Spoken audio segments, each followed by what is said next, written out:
to the issues and confronting our country, because every one of us, we have nowhere else to go. Liberia is the only country we have.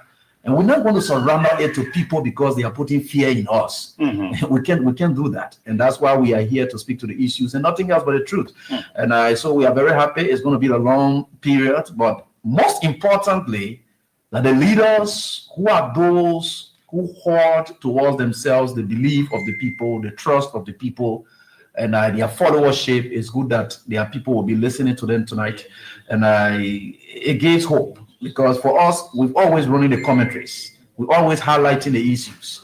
So it's not strange. But I'm very happy that we're here. And as you see, all the way the latecomer kind. When you ask him, another he will tell you, say you're doing setup. Only what the what? The latecomer kind.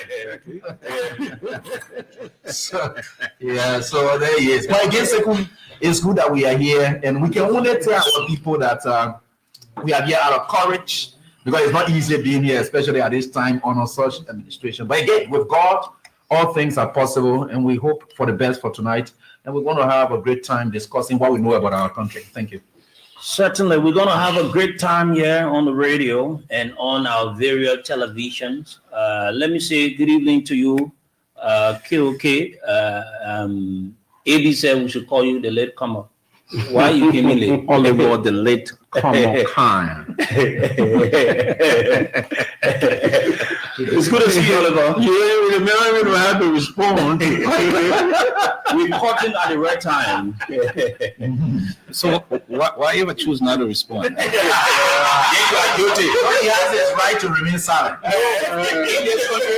When they say something about you, you don't respond. You go there. So you are guilty. Yeah. Otherwise, don't respond. Latecomer can't welcome. It's good to have you. Latecomer. It's good. Okay, so it is a wonderful thing, and it's been a long time we haven't had this gathering.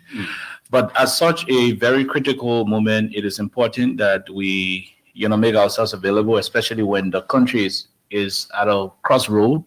The Pele people from Bon County will say, Britana, this is where we are, and yeah, it's good, Sekou. So I'm anticipating when we start to place the calls to those political leaders, because it is from what they will say that will inform exactly what we will say as well, and what the people, will be anticipating. So yeah, let's get it rolling.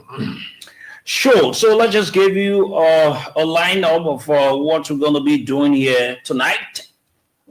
So coming up, we will have our very fair analysis of issues in the country, particularly on what's happening from the government as it relates to legislators that have been held under the custody of the government for what they are terming the way they are terming it. So we're going to talk about it. And the good thing, like Khan said, the real players of today's politics will be speaking. Just so you know, we have His Excellency, the former president of the Republic of Liberia, and currently he's the political leader of the Congress of Democratic Change. He will join us here via any other means to speak to the nation. We're also going to speak with the former vice president and also political leader of one of the major opposition political parties in Liberia. We're also going to speak with Mr. Alexander Cummings. He comes from the Alternative National Congress. He heads that institution. We're also going to speak with honorable and political leader Musa Hassan Bility. We're also going to speak with the former foreign minister of the Republic of Liberia and also political leader of another important political institution as well. I talked about it, Honorable Kemayan. And so we have a list of them. We'll talk to, party stalwarts, leaders from various political parties. We're also going to speak with Mr. Len Eugene Nambe. So we're going to have a very tight conversation here, something that you don't want to miss. You want to know what's happening, what they're going to say. Mind you, tomorrow, there are members, particularly the former Speaker of the House of Representatives, along with other lawmakers, will be taken to the court. And they're about to rally the support of their supporters from Lofa, from Vonjama, from Sino, Maryland, from Grand Bassa, from Montserrat, other counties, so that they can join the fray as they will be joining their supporters to take along their members to the court on tomorrow. So there are lots of things we're going to be discussing here tonight on the show. If you're just joining us, we want to say thank you for joining us. And it feels good that you've joined us. This is where you need to be. This is an all-important conversation we're going to be having. But before we can go into the conversation, just to look at some of the trending things, particularly on what's happening with the lawmakers and that of what the government has done. We'll start with Oliver to give us his own his thoughts about what's happening. And then we can go across the table. Then we listen to what the Inspector General of the Liberia National Police, what he said over the weekend. Then we'll move on. Oliver, looking at what has happened, what are your thoughts about it? Well, I mean, this is a whole complicated situation we're having on our hands, and it is at a point where the court is involved, and so not much we will say about the technical details, especially with the case, being filed. However, I think it is a very critical moment in the history of our country. I'm not too pleased with the way the government is proceeding in terms of fairness. For me, I think the investigation from the angle of the police, so far has been kind of one-sided. In these critical moments when justice is to be served, you do that particular, you get involved as a government from a holistic perspective. There's some technical details we may not disclose, but there are records of a lawmaker who sat up the Capitol on the night of the fire, and he was on the grounds, participated in one talk show in the night. I'm not saying he has knowledge in the situation of the fire, but he was there the night before the fire. The night of the fire. To the best of my knowledge, he has never been invited by the state securities as an individual of interest. Now, something else happened.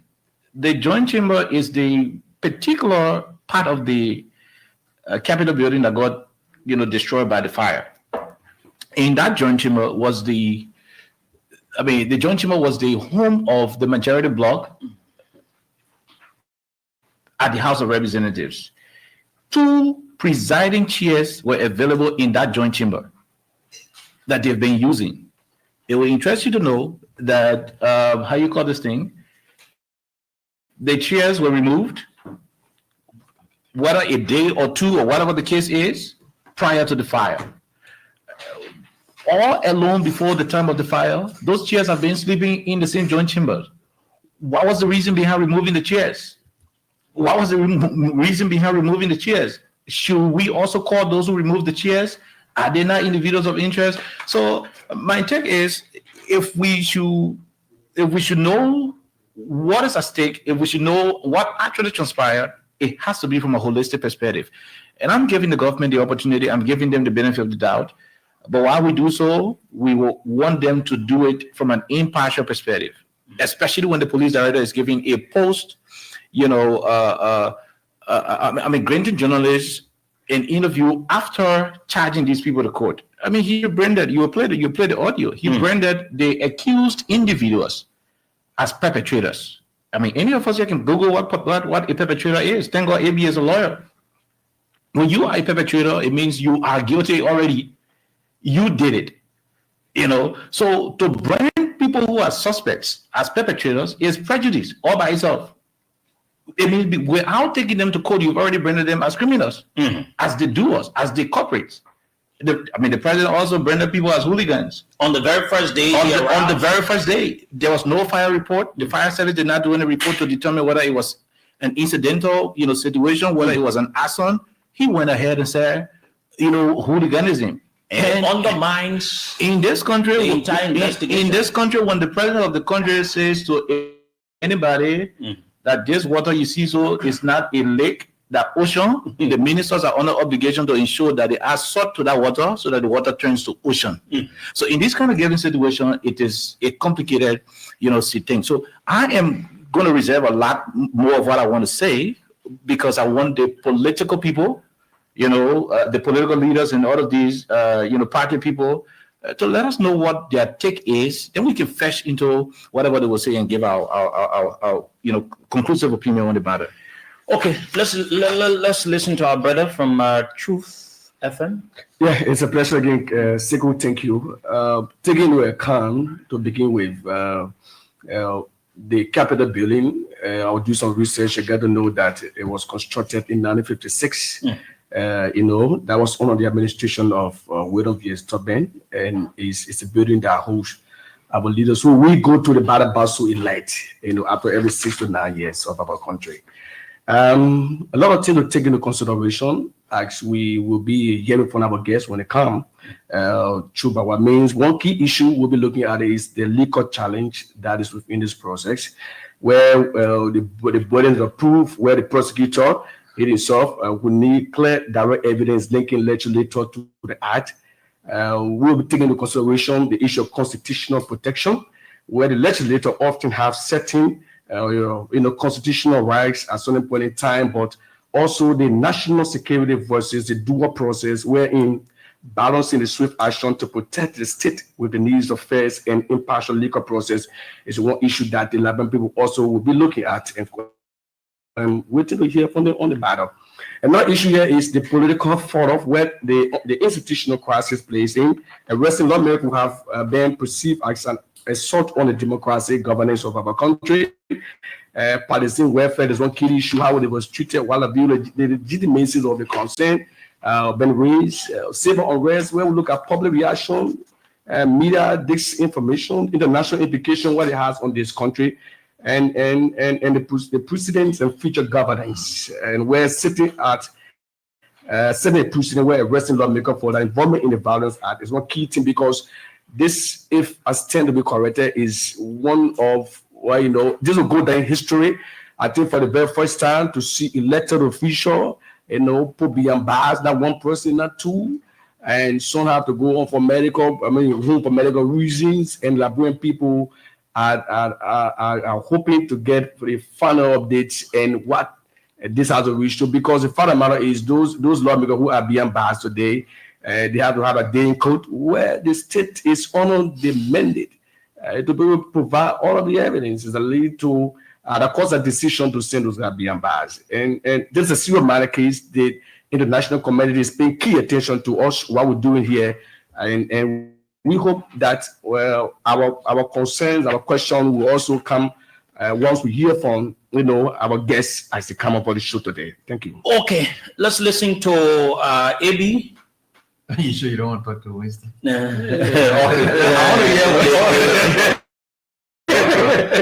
Okay, Winston. Yeah, to be honest with you, I see a well-organized plan by the Unity Party administration.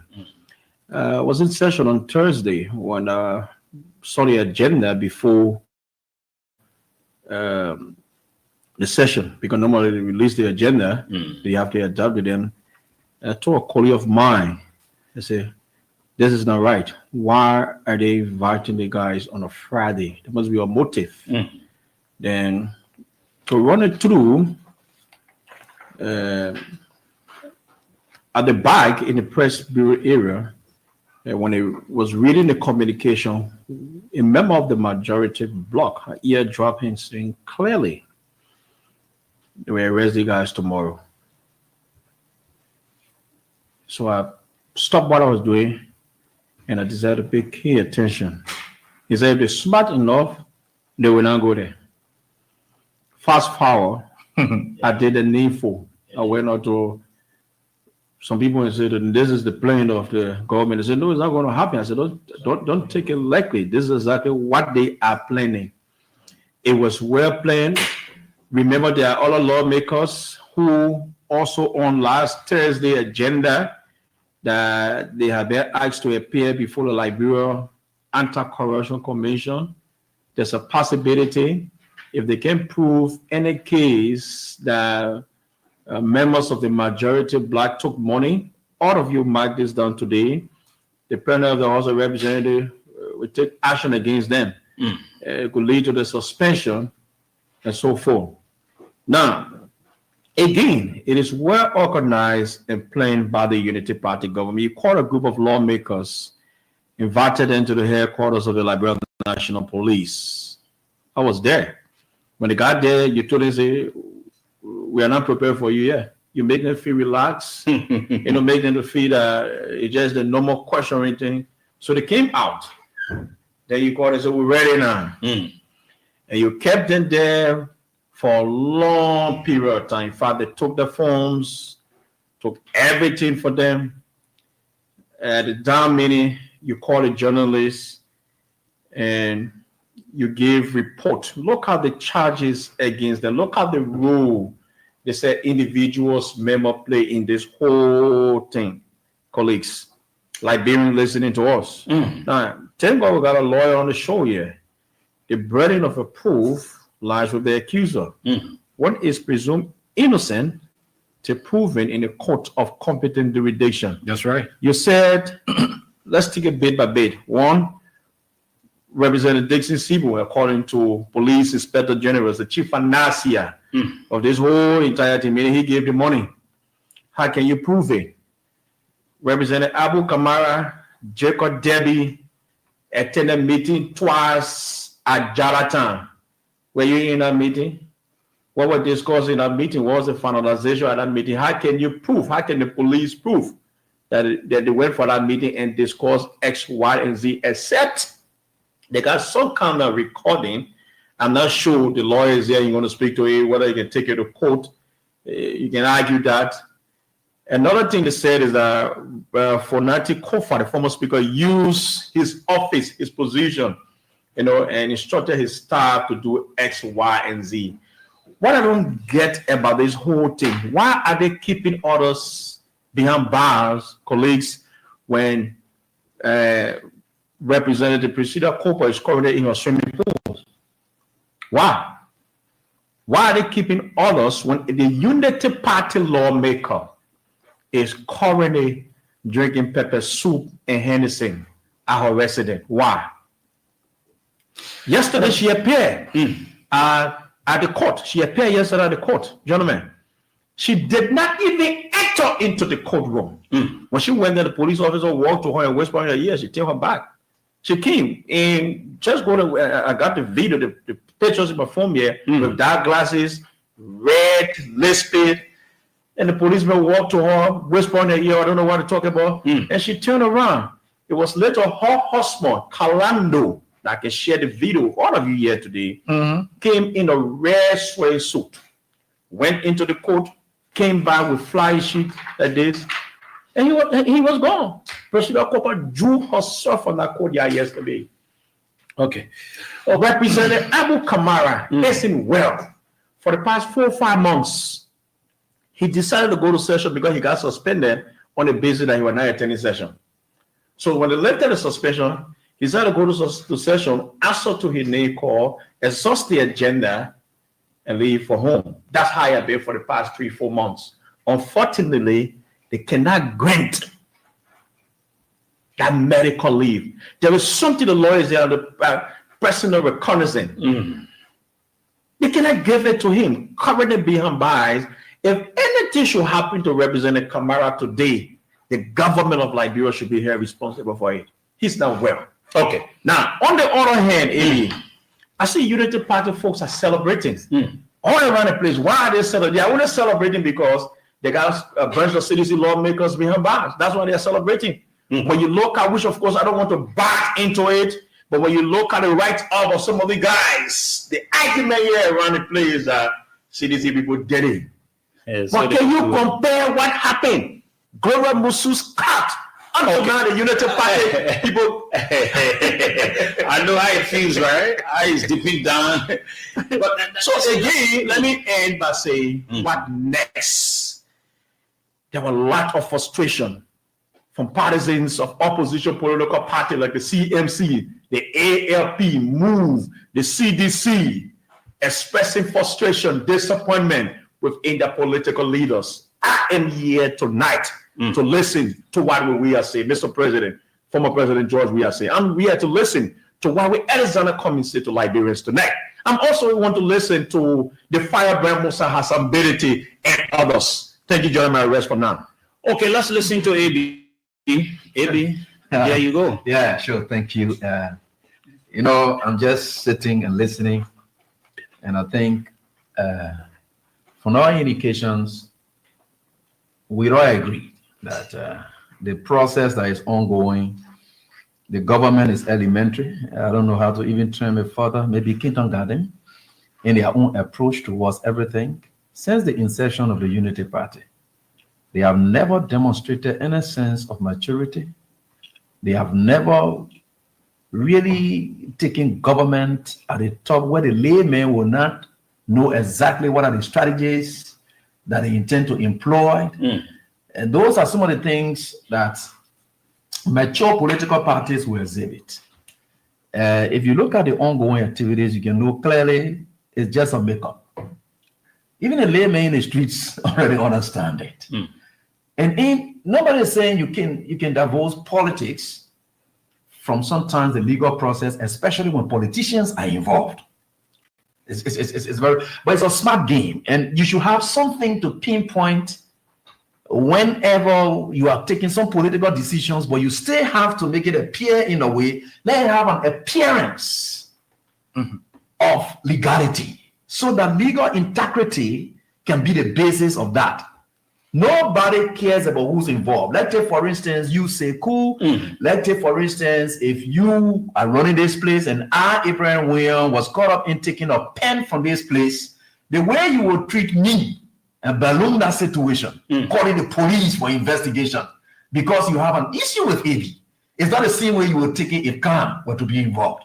But at the end of the day, let it be clear that AB was caught breaching the law. Forget about whether he's opposing Sekou or so forth. But the government does not seem that way. And like Khan was saying, prosecution has commenced, but trial has not commenced yet. So we are at liberty to say anything we want to say about this trial, because the guys have not been arraigned in court where they will plead or so forth. Nothing has started. No prosecution in itself has commenced, but trial has not commenced yet. And we have no issues with the government calling these people suspects. We have no problem with the police telling that these guys are the one that burned it.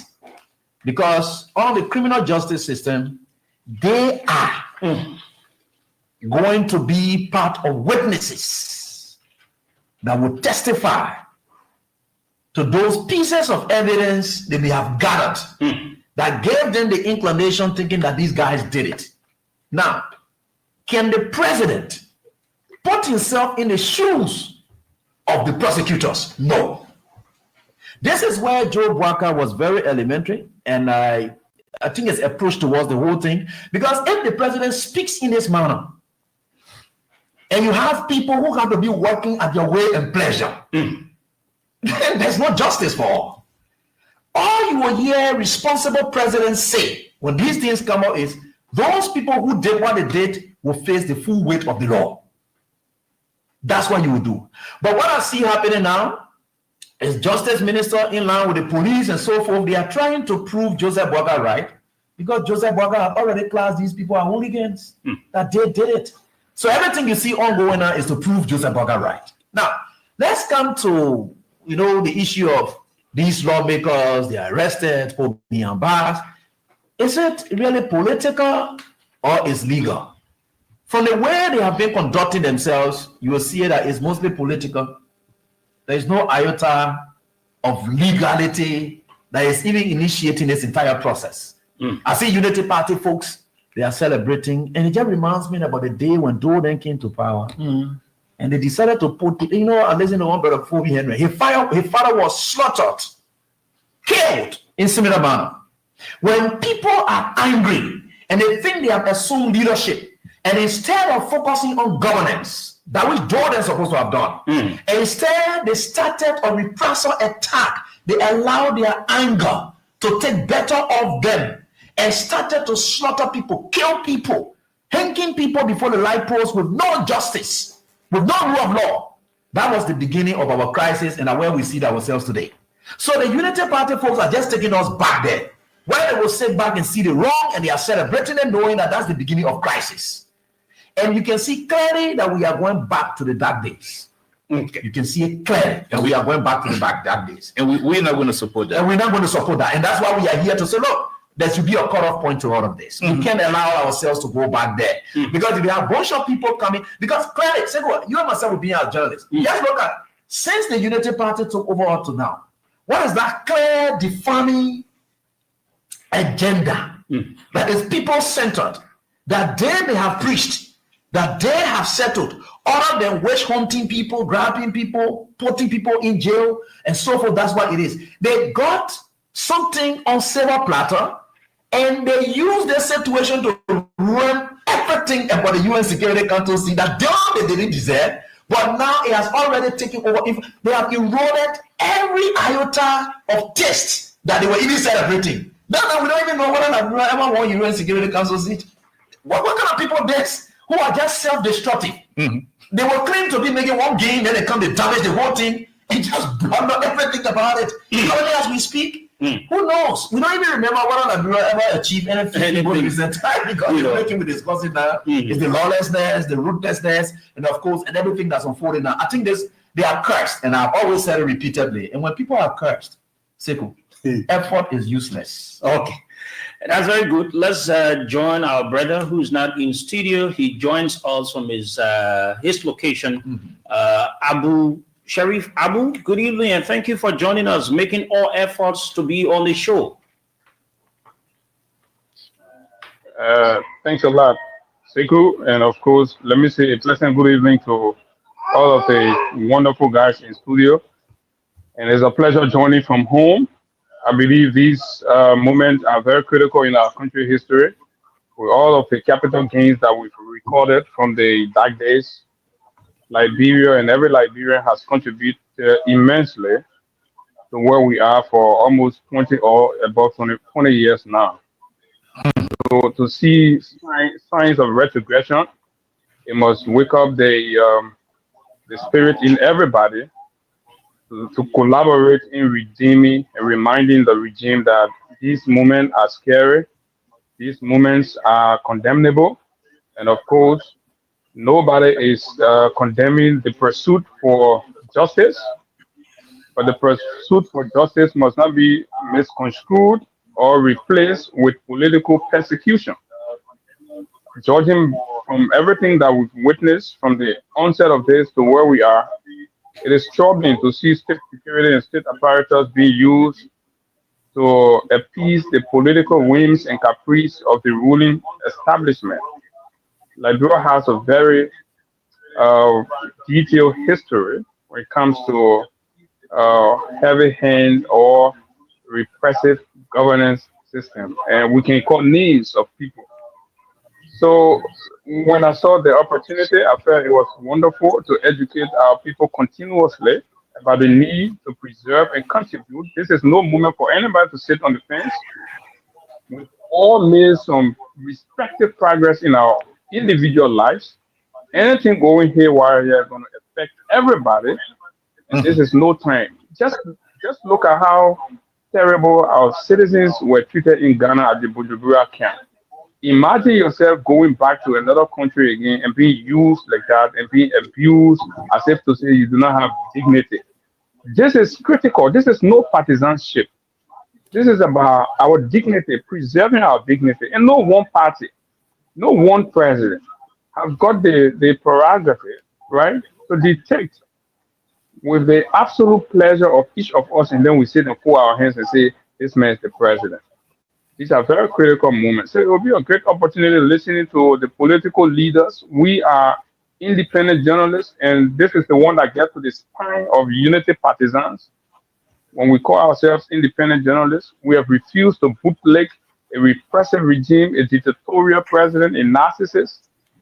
And so when we call ourselves independent, it gets to the core of their emotions, and they're so hurt. But that's who we are. We're standing with the Liberian people. We're standing with the country. We're standing with justice. We're standing with the rule of law. We are not justifying judicial overreach. We are not justifying presidential cluelessness. That's not what we are doing. So I am very elated to be joined by all of you on this wonderful platform, and I look forward to the conversation. And just to close up in my intro, Sekou and the rest of the folks, this is how I'm going to put everything that we are witnessing in our country now. For example, you live in a community and there's a crisis, and the community is divided into two blocks, Black A and Black B. AB is the lawyer in this one, right? Black A and Black B. The police come in as a neutral force to quell the situation. But when the police enter the community, the police made arrest of only Black A and left Black B out. And there's a church building in the community that got a fire. So instead of arresting everybody, taking statement from them and evaluating the statement as we understand, a criminal justice process to go, you arrest only Black A people and leave Black B people out. Then somebody want me to believe that this is a judicial process or this is an objective legal pursuit. No, this is political persecution. This is witch hunt. This is going after people for their political views, and it's terrible. I look forward to a fascinating conversation. It's good to be here, and thanks a lot. Okay, so just so you know, you've been listening and you just join us at 7. We're going to have the political leader of the Alternative National Congress. He's going to join us, and then we start the conversation. Then all other leaders will follow, by the way. But let me just weigh in on what my colleagues they've said.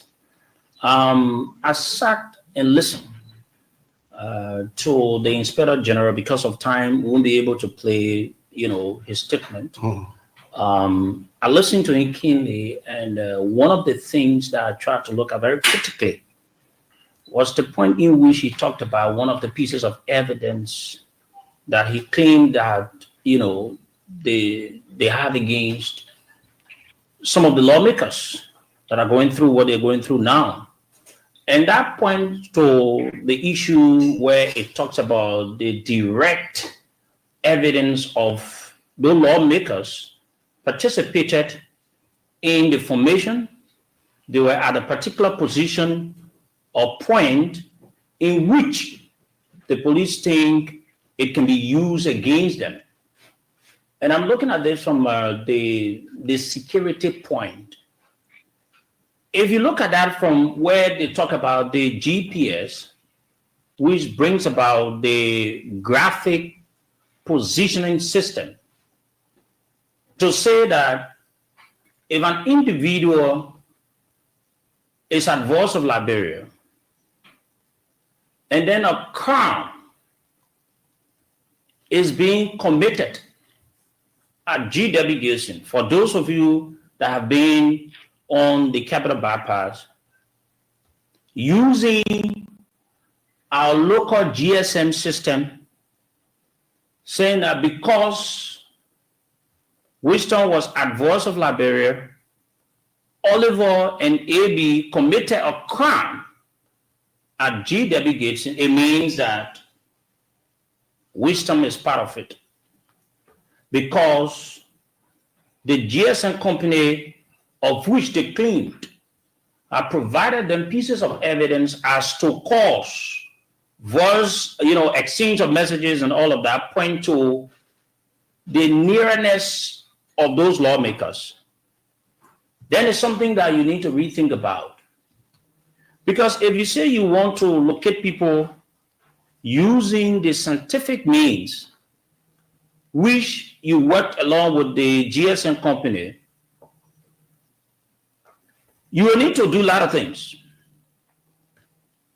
One of which you need to look at, because you want to look at the proximity of Voice of Liberia and George V. Gibson, looking at where the crime was committed.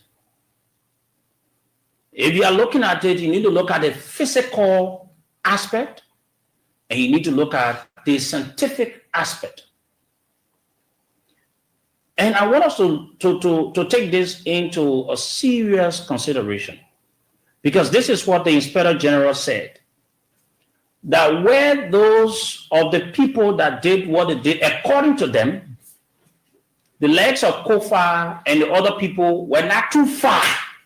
So that suggests that they supported whatsoever actions that got the Capitol building on fire. Can I provide that information? Where according to the police, Now, I just want to provide it for Honorable Senator Fornati Kofa, former Speaker. Investigation found concludes link that he used his office and his staff for Abu Kamara and Jacob Debbie participated in planning meetings and facilitated logistical support. Okay, so it also brings about locations, because if you say they use the mayor office, that the Capitol building. So meaning anything happening there, you want to hold him. So you also, like I said, you need to look at two things. You look at the physical aspect and you look at the scientific aspect, because they drew their conclusion from the cell phone company. They call log or whatsoever they say they received from the cell phone company. Isn't it right? So if you're talking about the physical aspect, how can the police prove to the court, or the government prove to the court, that Fonati Kofa and all the other people, they were physical in terms of what that must have happened? It means you need to have a video footage of where Fonati Kofa, because we're talking about the physical aspect, because it is what they're using the cell phone company messages, calls, or whatsoever to say, okay, these people participated. So when they go to court, they need to show the court that evidence of where, for example, we all are in this room. You can see the video that Khan is here, AB is here, Wilson, you are here, our brother is here. So it shows that we all must have gathered at a particular point to have certain thing or to have a discussion. So if you want to look at the scientific aspect, you need to go for the DNA to test and understand those of the people that you have mentioned that must have been into that process. That is the scientific aspect of the entire thing. How can that be proven? All the materials that were being used to go through and find out that John Brown must have been able to lay his hands on this for what that must have happened at the Capitol building. From what we have seen from the Inspector General of Police, in every one of us own red thinking, do they have it? Certainly no. You cannot prove that to say you will see Fonati Kofa. It is not possible for Fonati Kofa to be having a conversation that he wants to burn the Capitol building and go record himself. Or if John Brown wants to do something, they go and record themselves to say, okay, we gave this thing to the police because we want it to be used as an evidence against us. The last time we checked, the very Inspector General said they don't have the capacity to do it. In so doing, they wanted an expert to come in. The next interview he had, he said they have concluded, meaning there are no need for, foreign experts to come in and help in the process. So when you see the inconsistency into what they have done, like one of us said, it is because of political reason that almost all of those that they've been able to keep at the Monrovia Central Prison, they are all seditious. They are all seditious. It's just a matter of time. But the government, at the end of the day, will not be able to prove these things beyond any reasonable way. You hire lawmakers live on television, broke into the offices of the speaker, but they are not being invited as to why they did it. You hire lawmakers that the very day the Capitol building got up with fire, the next day, those chairs that were in the chambers were being used by them in another place. If the police is much more serious, don't you think, fellow Liberians, it is fair enough to ask them, how did they manage to get those chairs from there? What was the rationale? Were they informed that the place could be placed on fire? Or they are magicians now to say, okay, you know what? I'm on the chair today. Let's remove those chairs because something will happen. Yeah. And removing those chairs is not something that you just want to take a chair. But there were a lot of chairs that they removed from there. How did it happen? Lawmakers did not place it on their heads. Yeah. They must have used vehicle. Where were the police? The Inspector General said one of the police officers were being beaten. He nearly died. So the police allowed those of the people they're claiming that burned the Capitol building to carry out what they wanted to carry out, allow them to do it just because they wanted to come and investigate. So these are some of the things that Liberians are saying that what is ongoing now, it is a witch hunt. It is a witch hunt. An addendum to that, look, the day before the fire situation, there was a protest. Sure. It was, I mean, the John Jabape and the rest of the folks had a protest. You all know in this country, whenever there is a protest, the proposed venue of that protest will be under the government's control. Radar. Government control that entire capital 2-3 days prior to the protest. The protest day itself, and after the protest, the government was still in charge of the capital. Even the day of the protest, the president visited our area. Thank you. So when the protest was done, the same night of the protest, when we woke up the next morning, we woke up to the news of the capital being on fire. There were police officers assigned. If we are considering lawmakers who were at their homes as individuals of interest, what about the officers who are on ground? Yes. Their job, look, when you assign a police officer here, you give him a TOR.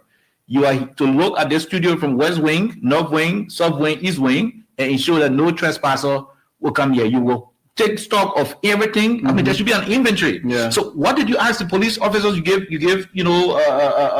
authority over the place. What did they say? Because you cannot find individuals of interest only outside the security force. There can be people compromising within the security sector. So you need to go to your own police.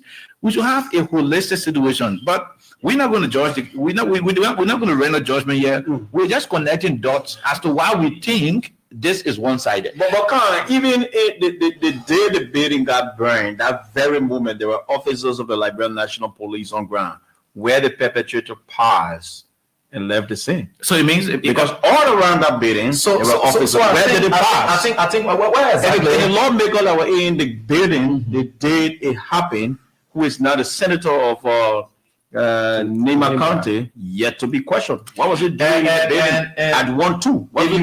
If you look at some of the charges they have against Fonati and the rest of the other folks, they're talking about conspiracy. Now, under the conspiracy theory, you don't have to be physically present for an act to take place before you conspire. Okay. You can be part of the planning. You sit back, but once you know that planning, the intent of that planning is to get this outcome, and the outcome did happen, that they can hold you for conspiracy. One key point Sekou stressed, which is very important, they have call logs. According to them, they have voices. Now, in their evidence gathering, which is very archaic and janjaweed, is to arrest people, torture them, and the very people you arrested and tortured, at a certain point in time you release them, and they have access to the media, and they shared with us what they said and how they said what they said on a torture we have. All of that is also there.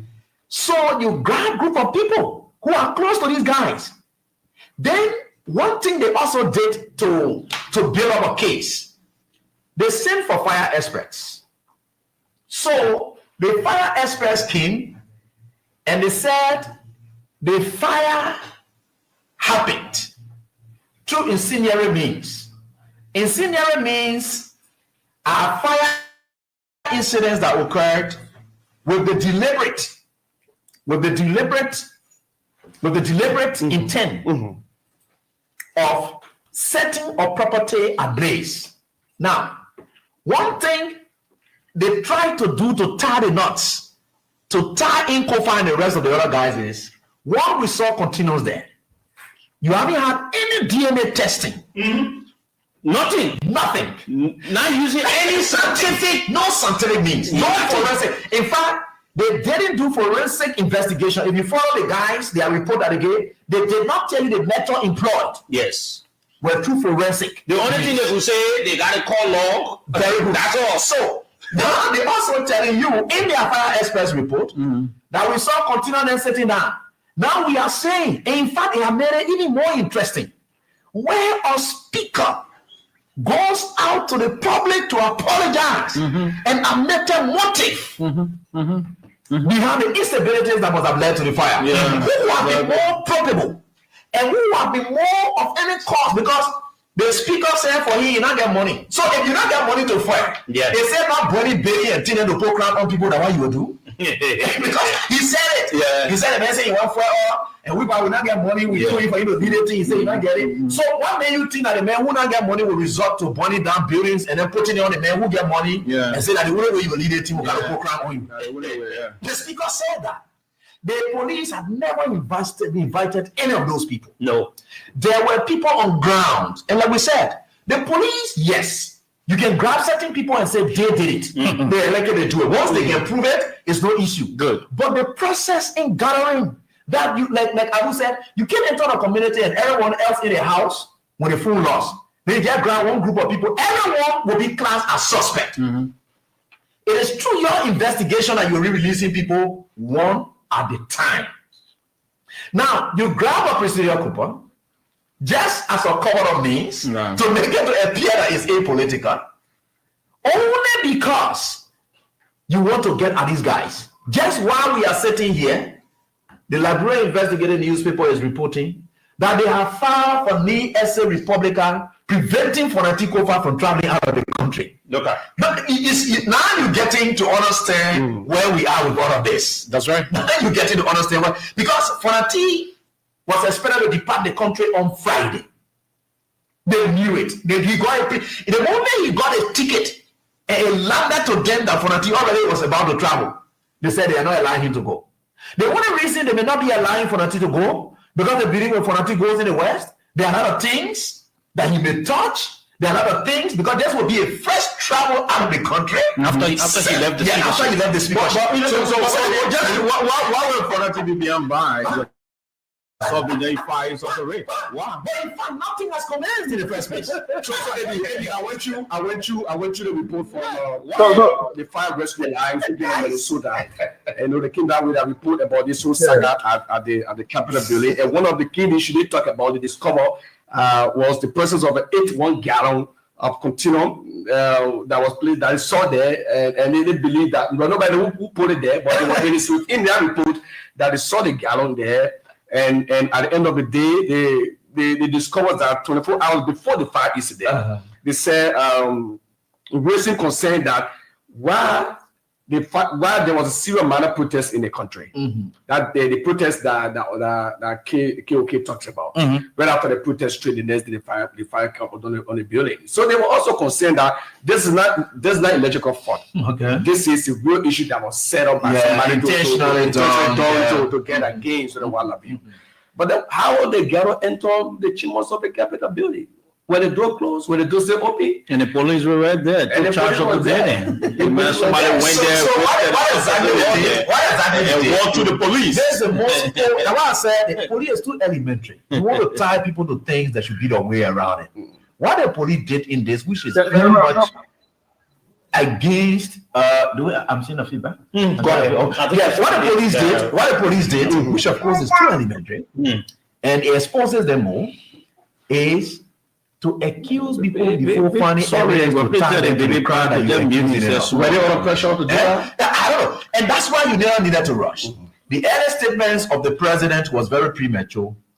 The police were not supposed to be the first instance in investigating that. It is the fire service. You leave it as it is. The fire service will start.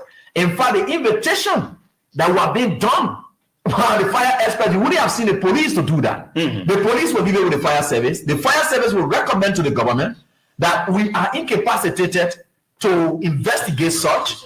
We are recommending international experts to come and join us and lead this investigation. The fire service will make its reports known. But the entire thing has said that it is the fire service that will now lead the police. And tell the police that we have a reason to believe that from our investigation, these are X, Y, Z things that have happened. Then the police will now go for people who may have been there at the time it happened. But the whole thing started with the police before going to the fire service. So the fire service are supposed to initiate, because they are experts in that area. They are experts. They're supposed to initiate this entire investigation. They look for probable cause to either believe that it was an arson. Then the police will now invite all parties that could have some motive tied to it. To say the fire service people told us this, that this is what they found out already. So we are now looking for people who may have probably been involved in it. Then, because the fire service will not tell you squarely that they applaud with that authority. So at certain point in time, even the Senate on Tuesday they invited the LMP, they invited the Justice Minister, the National Fire Service Director in the Senate chamber on Tuesday, who were there. And the issue was the state security and those actors to give accounts of what happened at Capitol Building, because what the report is not been delayed up to now, nobody is coming with a report. So the Senate were concerned that what you guys are holding, you have released a report to all us know. Okay. So when they appeared on Tuesday, at the end of the day, they told the senators that we don't give any report yet. Now the matter is on investigation. So when they give a time on Tuesday, on Tuesday, yes. Then somebody said, but what is the long time? Either give us a specific date. John will bring those corporate. Let us know who did this and that. We're going to report. After all the putting, end of the day, they appeal and they said finally that John will hear very soon. But after Tuesday, on Friday, in fact, it was Senator Alex Taylor who requested and pleaded with plenary to allow the police to go and do the job. So I think that was everything was well planned, my brother. Highly political. I'm even wondering as to whether the government of the day will not want to pull the justice system by the nose as they go through the matter. So there was a heated argument. One or 2 weeks from now, the current Chief Justice will be retiring. You will have a new Chief Justice being appointed by the President. They will fast track that confirmation. Then you will have the President appointing another person to the bench. That's going to make them 3. Brother, we are headed for trouble in this country. And what I observe in the Senate, and if you go to the Senate and invite, for example, and top guys who are in the Senate decide to ask you tough questions, and the only thing you will see, for example, sometimes the president will just call, for example, if we approach the president. If you notice that you are giving some tough time to the person who have been invited, to answer some questions, something, they will just, for example, government observe it. They will call every, for example, approach the president. But even if you approach the president, everybody will sit, it will be cool. But even at the House of Representatives, no, you don't find ministers of government or director of government appearing now in full plenary. Everything been channeled through committees. You will not find a justice minister coming. Winston, let me make a quick point, right? I think I've listened to the flow. Yes, sir. Yeah, go ahead, my brother. I mean, everything we said are all in line, right? But this whole thing, I think what has caught the nation by surprise is the way, because we have not even gotten to the case yet, right? This is before we start to speak about the merits and demerits of the charges. But the processes in which the lawmakers are run up, right, and thrown behind bars. Imagine the idea of inviting statesmen, representatives of the people, from 9 a.m. in the morning and keep them there hostage, right, up to 5 and beyond, with the clear intent to keep them in prison as a matter of what? Disgracing them and signaling some kind of political superiority. And this is where the whole case gets politicized, right? So, the kind AB and others said, right? When all of this happened, it happened right after there was a protest staged by former Pastor Superintendent and the others. So the police have already taken siege of the security at the Capitol building. Like the gentleman from 2000 said, when the Musa, let me just hold you. Let me just hold you there, please. Okay. Indeed, we're grateful to announce to the country and the world at large that we have the political leader of the Alternative National Congress, in person of Mr. Alexander Benedict Cummings. He joins us tonight to speak to the country on pertinent issues, looking at what's happening in the country. Indeed, Mr. Cummings, it's our pleasure to say good evening to you and welcome to the joint broadcast tonight. Good evening, Sekou and the rest of you. Good to be with you. It feels good to see you. We are currently in our main studios here at Voice of Liberia. We have Oliver Kine. We have Abraham Gusson William. We have our brother from Corey's Kanga from Truth FM. We have Winston Blay, and Abu Sharif is also here. I want to say thank you for taking out your time to join us tonight. Again, my pleasure to be with you to discuss the pertinent issues facing our country. Before we move ahead, our colleagues will come in with their questions. How is the Alternative National Congress? The party is doing well. We are in the process of trying to revitalize, re-energize our partisans, but the party is well and alive. Okay, sounds good. Now, because of time, we're just going to run into the issue of which we've asked you to join the show. What do you make of the current condition in Liberia? So I divide the issues into two broad categories, Sekou. One is around governance, which I think is what the main topic is tonight. And the other category is around the economics of the country, where our country is, the hardship being faced by our people. And so those are the two broad categories. But let's start with the governance category, if you will, because I think that is what topical tonight. Please go ahead. Look, this is all about the rule of law. This is about, our government, and today is the UP-led government led by President Joseph Numa Boakai. They are attempting, in my mind, to try to weaponize the judiciary. They are applying double standards. They are ignoring, in my mind, the presumption of innocence. Because if you take what happened on Friday to the former speaker and his colleagues, if there were true presumption of innocence, again, these are lawmakers. Nobody's above the law. Everybody is subject to the same rules. But these are lawmakers. The risk of flight, of them leaving or going anywhere, is extremely low. They could have called them to the police station in the morning, read the charges or questioned them, whatever. They could have gone to the courts and they could have been released either on bond or on their own recognizance.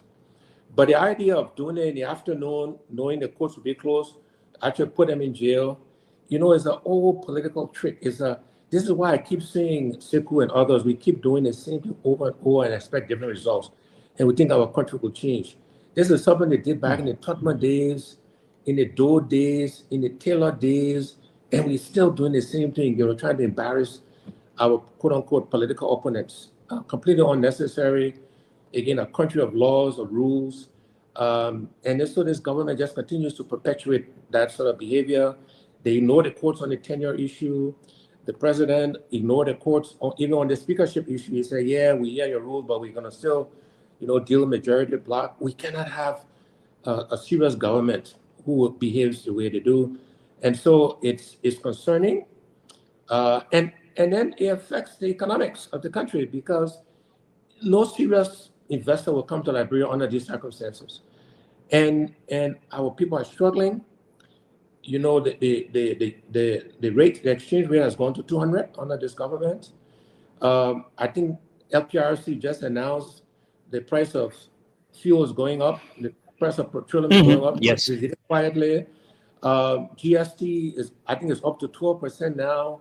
So all these things are going the wrong direction, and we're not getting our governance right, so we can focus and address on the economy. So long answer to your question, but two categories: governance, economics, and they both intersect, of course.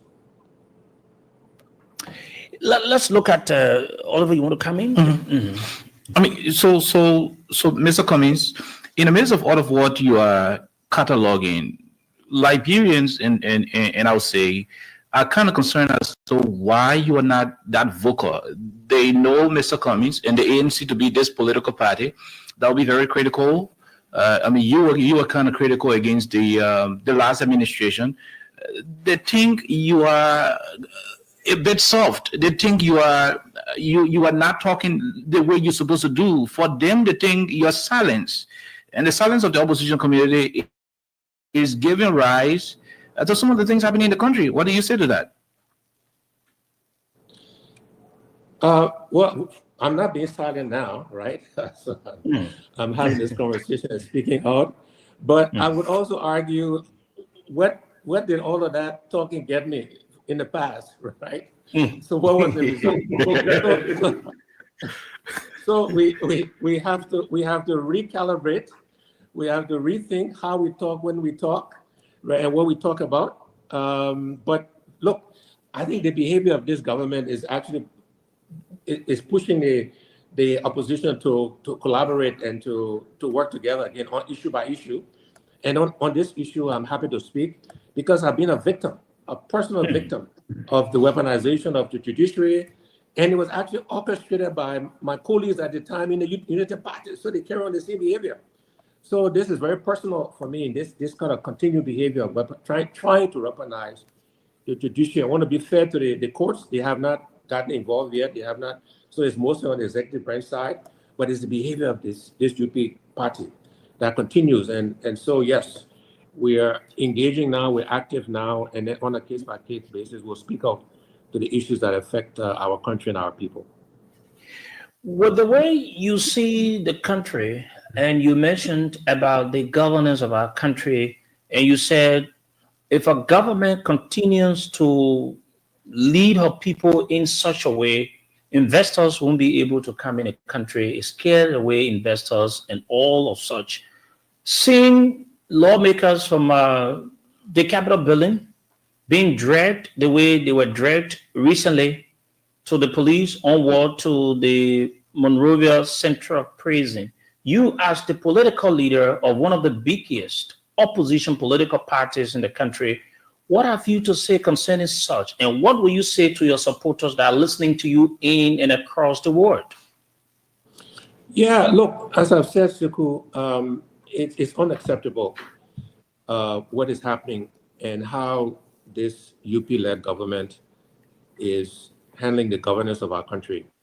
Again, they've been investigating this issue for the last, 4 months, 5 months, however long it's been since the fire, the arson.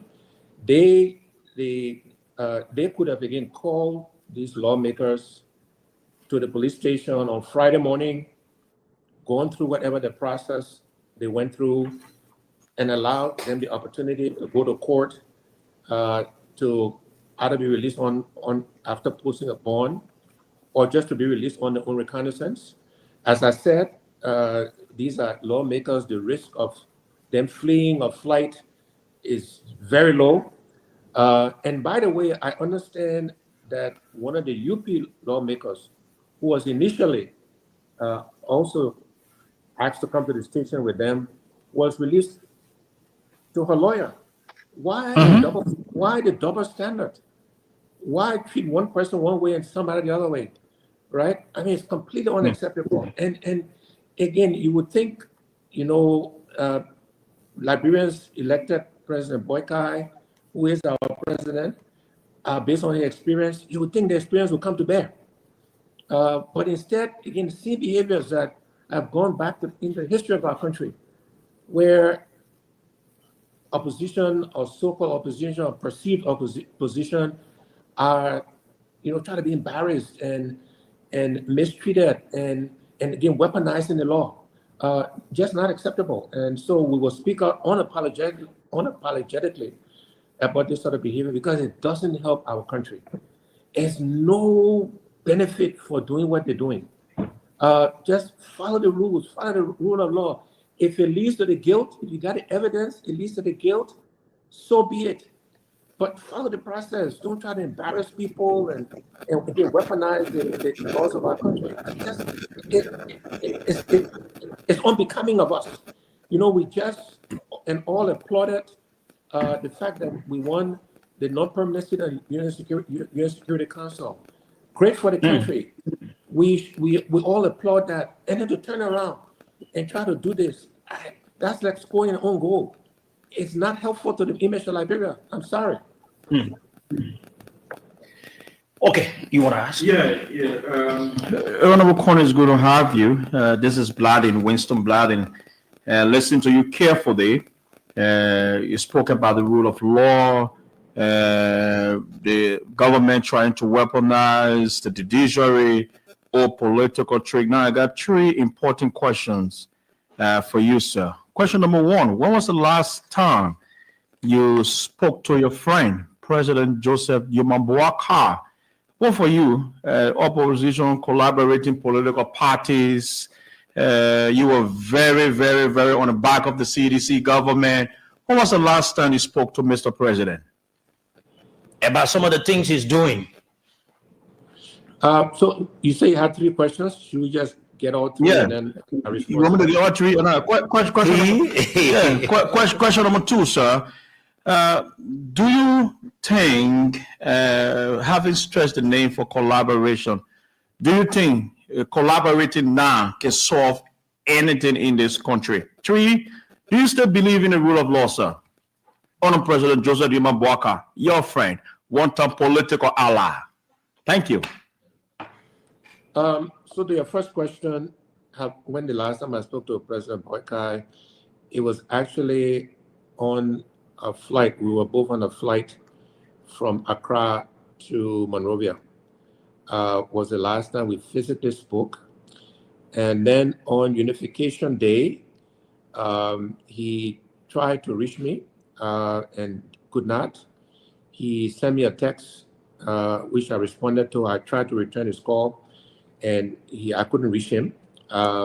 So the last time we physically spoke, we were on a flight, as I mentioned, from Accra back to Monrovia, and he tried to call me a unification. They didn't get me. He sent me a text.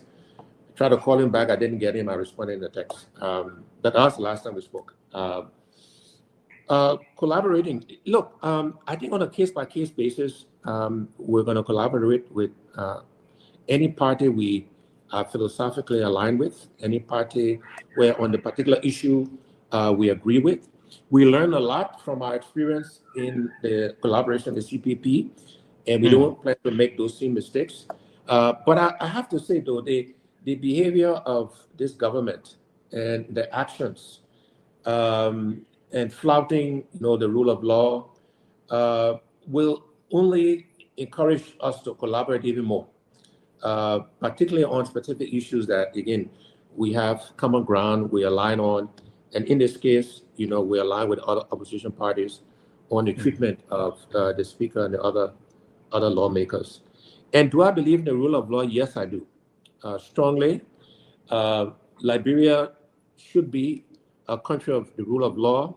I hope that when the former speaker, and his police go to court tomorrow, I hope when the judiciary get actively engaged and involved, they will do the right thing.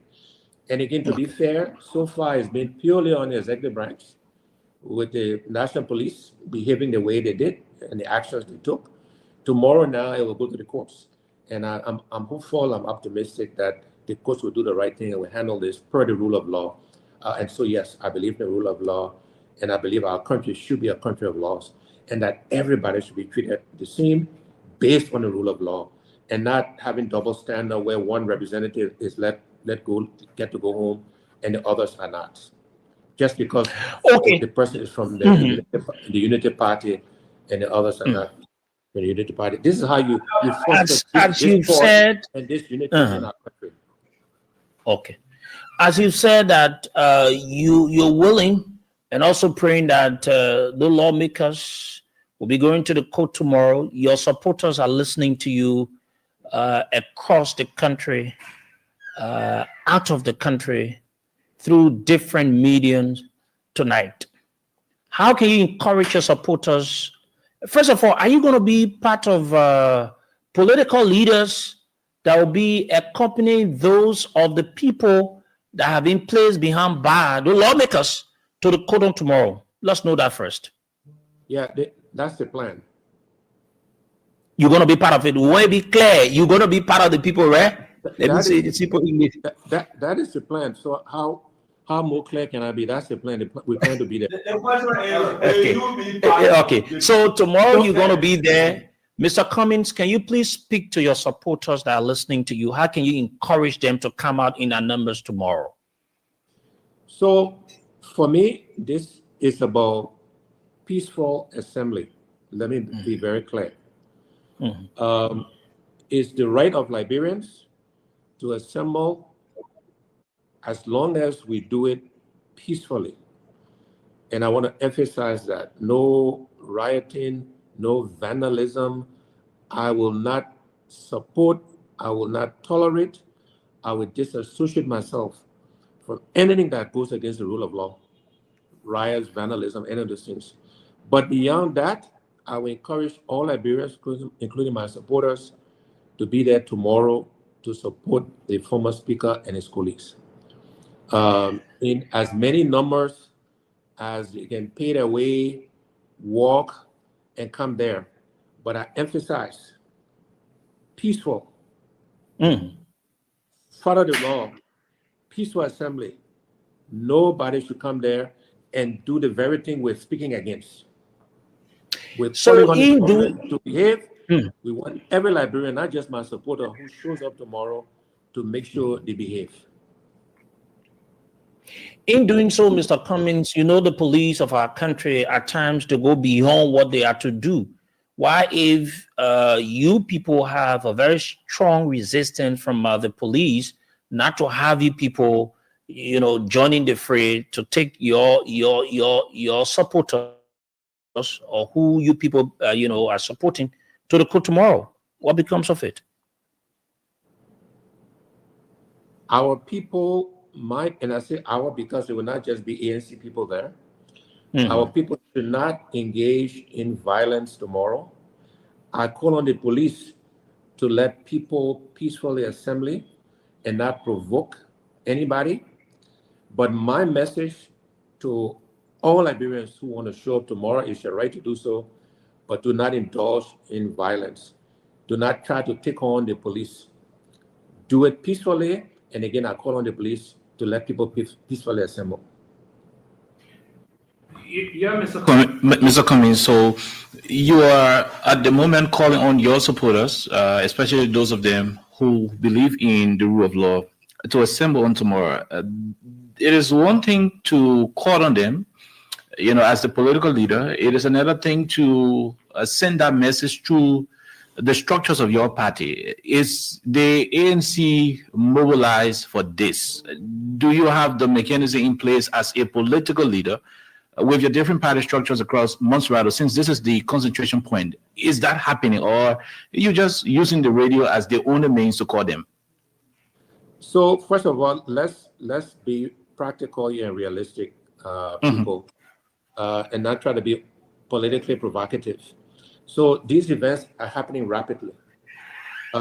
We have various chat rooms and processes in our parties, which we communicate through, and we're communicating through those processes to our partisans.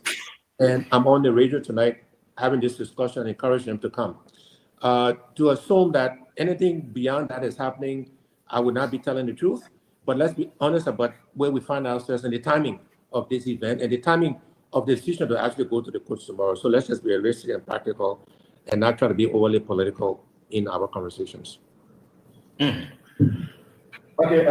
Cummings, once again, I'd love to say good evening to you. It's been a while now. This is Corey's Kanga from Truth FM. I got two concerns. One is the rule of law. What concept and a concrete step must Liberia take as a country to build a culture of respect for the rule of law among both citizens and political leaders? That one. Another one is, how can we as a country address the gap between the law rating on paper and actual enforcement, especially regarding corruption, human rights, and the judicial fairness?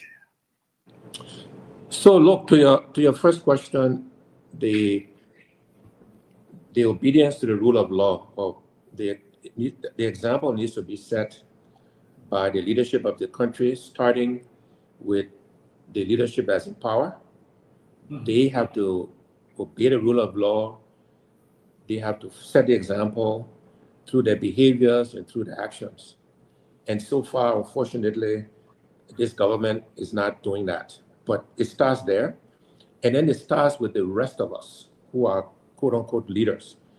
And leaders in politics, leaders in business, leaders in civil society, leaders across the board in the churches, in the mosque. All the leaders should set the example and follow the rule of law.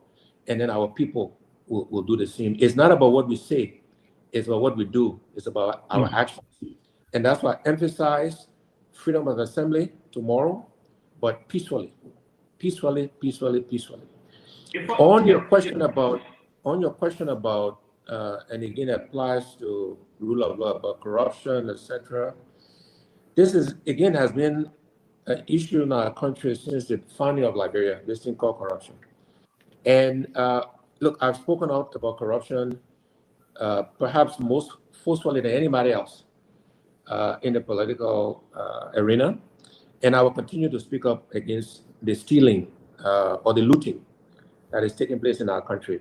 And again, that process will only change when the leadership in the executive branch, legislative branch, judiciary branch begin to set the example, and there are consequences, right? There's punishment, there's consequences for people that break any law, including stealing from the Liberian people. Okay, let me give Abu the chance to ask his one question, then we can move ahead. Abu, please go ahead. Thank you very much. And Honorable Cummings, it's good to have you. My name is Abu Sharif, like Simple said. And I think these are very critical moments So basically, I have two questions to ask you. And my first question is begins with this. You know, initially when you started your expose, you indicated that we have, as a country, we have two situations on our hands. It is it is governance and economic issue. And I'm interested in the economic issues where there are increased prices on the local market. Liberians have been complaining, and of course, the exchange rate is skyrocketing. We just talked about the secret increment in the price of petroleum product that's going to affect transportation costs for our people. And all of these things have been the center of the conversation recently. And then with what we are seeing in the breakdown in the rule of law from the governance angle, can we say the government is using these movements to cover up for the economic quagmire that has engulfed the government, and it appears very clear that there is no solution in sight. So to divert the public attention from the economic failure, then we ignite political tension to scapegoat the real issues of governance and proactive leadership in solving the problems of the people. My second question would be, you are a politician, and a lot of politicians have spoken. We saw the statement from four collaborating political parties in regards to these happenings. But we have here barely voices from the independent civil society organizations in the country, the spiritual organizations like the Religious Council, right? Recently, we saw the LCC confer honors on Honorable Richard Nangbe Kun. In all of this, and this is about the country. So does it bother you that the quote unquote moral voices in the country do not see the trouble as politicians are seeing, or are politicians exaggerating what is happening? What's your thought? Yeah, so let me start with the last question first about civil society speaking up. First of all, look, to be fair to them, again, this event is just unfolding. It just happened on Friday when the actions took place against the former speaker and his colleagues, and it's Sunday evening. So we need to give them time. They may react tomorrow. I hope some of them show up tomorrow at the courts, and beyond. They might make statements, etc. So again, let's be fair in the context of this particular event. But I do think there's an opportunity for the civil society to be more vocal, to be more engaged, to not only acknowledge and recognize when good things happen. They should do that, but similarly should call any of us, government or any of us so-called leaders, to book when we are violating the rules, violating the law, because they play a powerful role. They should be a more independent voice. Anything I say will be construed as being political, and that's fine. But they should have a neutral, independent, and therefore more commanding voice. And I will encourage civil society organizations to speak out. You mentioned the situation with the Liberia Council of Churches and recognizing Speaker Cohn. I agree with all of the outrage and the pushback against that. I think they acknowledged it was a mistake. I think they did. But whether they did or not, I support the discontent, and the outrage, and the pushback against what they did. But in this particular case, let's give them time. They may react in the right way. With regards to political diversion, look, that's decision that you and political pundits and Liberian people have to make, whether they're being diverted. What I do know is that the governance of our country is being challenged, while the suffering of our people continue. And I've given the examples we cited. I like the word you use, the secret increase.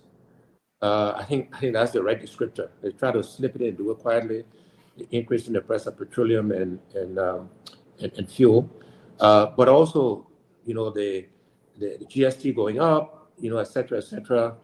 And I was in the market in Barnesville on Saturday, on yesterday, and I can tell you, you see the struggle's real. It's not. And to try to tell people things are well when they know it's not. Again, Liberian people are not stupid. They understand and they get it. And attacking the opposition, that's fine. That's what I guess politicians do to each other. But Liberians know the country is not moving in the right direction. Okay, AB wants to ask, then maybe we'll ask 2 more questions. Then Mr. Cummings will let you to have a rest. AB? Yeah, and so Mr. Cummings and great to join us. Tomorrow, you expect that your followers will join you tomorrow at the Capitol building, where they will be able to rally their support and for justice and the rule of law in our democracy, and which is very much important and laudable. But I would just like to get your take. This is not your first time. Your cries continued. And the last time we ever checked was we are in power, and yet in the opposition, you still raise the same voices, the same cries continue with you. Are you some way, somehow disappointed that together, when you people were in the opposition, and then one person emerged from amongst you people, and that person is in Joseph Yuman Boakai, and with one voice, you people were pressuring the Weah's administration. That voice, do you still see that voice being re-echoed? Do you think Boakai is living up to the expectation of the opposition you were part of when Weah was in power? Wonderful question. The answer is no. Look, I go back to actually my opening comment, and you mentioned my message in the almost 10 years now since I entered Liberian politics. It was 2015, 2016. Has been the same, because nothing has really changed fundamentally. Sad to say. That's why I keep saying we keep doing the same thing and expect different results. I don't know what happens, by the way, and I've asked this question of some former leaders, is that when people are in opposition, when we're in opposition, we are critical, we see all the things we'll do different, and then somehow people get in power and they repeat the same things. I don't know if it's the water they drink in the mansion, then we got to change that plumbing system or something. I don't know what it is. But we keep doing the same thing and expect to take different results. We keep electing people with the same kinds of experiences and we expect different results. So to answer your question, disappointed. Liberians, again, we're voting for experience, but we're experiencing experience, right? And it's look, it's disappointing. We keep doing the same thing, It's like we're playing musical chairs with our country. And, musical chairs, you got 10 chairs in the middle of the room, and you got 20 people running around. The music stop, 10 people sit. And those 10 do the same thing. Then elections start again. That means the music starting. We all run around the chair. The music stops, some of us win and nothing changes. So, it's very disappointing. And for the sake of the country, look, I've said this consistently, publicly from day one. Anybody who leads this country, we should wish them success. We should wish them well. Because if they're successful, that means all of us are better off. And if it makes it harder to replace them, that's not a bad thing, because we're pushing the country up. I did a post a few weeks ago about starting a race to the top. Let's race to the top as opposed to racing to the bottom, where we keep doing the same things, we keep pulling each other down, that crab mentality, as opposed to supporting each other. But we also, in that process, need to call each other out when we're not doing the right things, right? And this is what my conversation with you tonight is about. It's about, let's just do the right thing. Let's just follow the law. If you got the evidence, then go to court, follow the process. If they're guilty, they're guilty. If they're not, they're not. But to try to embarrass them, that old trick, let's take them Friday. We know the courts will be closed, so we can put them in jail and embarrass them. What nonsense. Unnecessary, right? And then you let one person go because they're your partisan. So then you apply double standard to that. What are we doing? 177 will be 178 this year, right, gentlemen? Mhm. Am I wrong? And shame Go on ahead. us. Shame on us.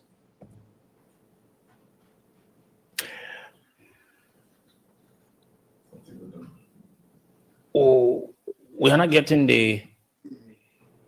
No, he's there. I'm here. He's there. So let's Okay. ask one or Okay. let's ask one or two more questions so we can wrap it up. Yes. Okay. So yeah, we're gonna wrap it up. Mr. Cummings, in asking the one or two questions, I'm sure you political leaders that are going tomorrow, you people are anticipating a particular thing. What exactly you people are anticipating? Is it that the lawmakers are to be released, or if they are not released, what exactly you people going to do next? I expect that the courts will do the right thing. That the government will bring the charges. They will be read, whatever the legal process is. I'm not a lawyer, and then they'll ask for bail, for bond, and I assume because the risk of flight of them leaving or going anywhere is very low, the courts will let them go, and then the legal process will start. So I expect that will happen tomorrow, to be honest. I don't expect anything different to happen, but it's important that we are there so that Liberians see and the court see that we want to see the rule of law actually run its course as it should, and I expect it will. Okay, so who's going to ask the last question? Then we call it a day. You? Okay. Yeah. This mic. Go ahead. Okay, Mr. Cummings, let me just come up with the last question. It's basically about the country, the status of the welfare of the state. Looking at President Weah, he has spending power already, a few years ahead. Do you think that Liberia will see any change as they expected? Look, I hope so, and it's a good question to end with. Thank you. All the questions have been good, by the way. Look, I hope so, and we should all hope so. The early indications are not good. The all Liberians saying you will know Christmas is good by the eve, right? So far the eve not looking good, but then maybe at the last minute could be surprised. Something could happen. So I say we should hope so. We should hope that things will get better, that the government, President Weah, really start to pay attention to managing the economy, so reduce the economic pressure on our country and people. So my answer to your question is I hope it gets better. Again, early indications are not good. Too many own goals being scored, including what happened on Friday. But let's hope for the best. It's not in our interest for President Weah to not be successful. That means we're wishing our people to keep suffering. And I would never subscribe to that. As critical as I was of the CDC government, I always said I wish them well. I hope they do better. We always provided recommendations and solutions. And we start to do that now. We start to provide recommendations and solutions to the challenges that face Liberia. Whether they use it or not, it's going to be up to them. But we should hope for the best for our country and for our people. And we should hope for the best tomorrow at the courts, because there's no reason why these lawmakers should not be let go on their own recognizance and then to come back and go through the judicial process and let the government prove their case. It shouldn't be circumstantial, and let them come and prove it, and then Liberians and the courts will judge. Mr. Cummings, Liberians in and out of the country are wondering about your relationship with former President George Weah. Seeing the both of you now going to put hands together, move at the court tomorrow, it's a very big news. What is it like in terms of the relationship between you and former President George Weah? Look, I believe that in a country like Liberia, particularly, we are a very small country, gentlemen. I'm sorry, no ladies on your panel, but we are a very small country, 5 million people, thereabouts. Everybody knows somebody who knows somebody who knows somebody. So we're very connected, even though we create all of these differences and separations, etc. The point is, as leaders, we should know each other. And we should disagree based on policies, on philosophies, on behaviors, but it should not be personal. Just like I had a relationship, and I still do. I mean, I know the current president, President Boykai. We haven't spoken substantially since he became president, but that's okay. I mean, that's his choice. He's still our president. I know him. I had a relationship with him. Similarly, former President Weah. I know him. We have a relationship, and that's appropriate. We'll agree on some things. We'll disagree on other things, and that's also okay. By the way, so people shouldn't overread into it. I met the president last week. We had a good conversation. We had a meal together. We agree. We will keep meeting and talking, and that's how it should be. So again, let's not overthink it. And I just believe that as leaders, we should know each other and keep the doors of communication open, because sometimes our people get in the way, and it's good to have that direct contact with all the leaders of the country. Thank you very much, Mr. Alexander Benedict Cummings, for joining us tonight on the show. Is there anything that we didn't talk to you about you want to say to your supporters before we let you go? No, we covered a broad array of issues, but focused on the current situation in the country. And again, I encourage all Liberians, including my supporters, but all Liberians, to peacefully show up tomorrow, to let the judiciary, to let the government know that we believe in the rule of law and we expect them to follow the rule of law. But thank you for the conversation, and I assume Mr. Cummings, where exactly you guys going to be converging tomorrow? Where exactly you guys will be converging tomorrow? Is it at the court grounds or somewhere else before you get on the grounds of the court? We're working on those logistics, but I believe we're converging on the court grounds. But we're working on those logistics now, so our teams are meeting to work that out. Okay.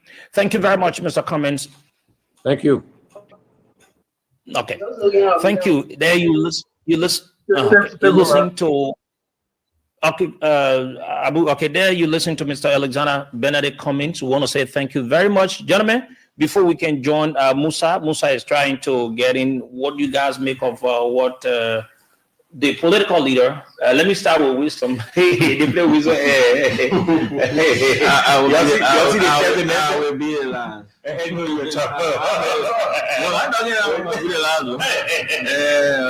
I'm mistaking it. Put my microphone on. So tell me sorry now. I will be the last. Can't go ahead. Okay, let's listen to Khan. I think we should have the political leader of the CMC. Mm-hmm. Sure. I think that's in time, just to allow him come in. We can let so let me come in, and I think it was quite so it was quite great, and listening to him. You know, these are political actors in this country, and we always have to listen to them, what they have to say. Do we have our own perspective of how they intend to govern this country whenever given a chance? So we are still hoping for the best for all of us.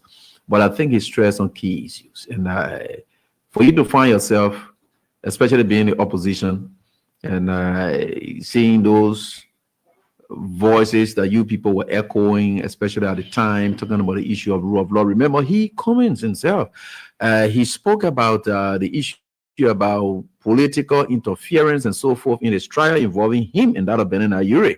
And he said the government was having a hand in it. That was then on Former President George Weah. Now, he still cries out. So you sense the consistency in that. It's not, you want to term it on the basis of the fact that he still remains in the opposition and things that he taught me have changed and have not changed at all. And he is also not excluding himself and saying that there could be something practically wrong with us. Every time we are in opposition, there are things we say, and the moment the coin flips on the other side, when we get there, things we don't live up to it. Yeah, we don't live up to it. We don't know what's happening. He said maybe there's some water in the mansion there.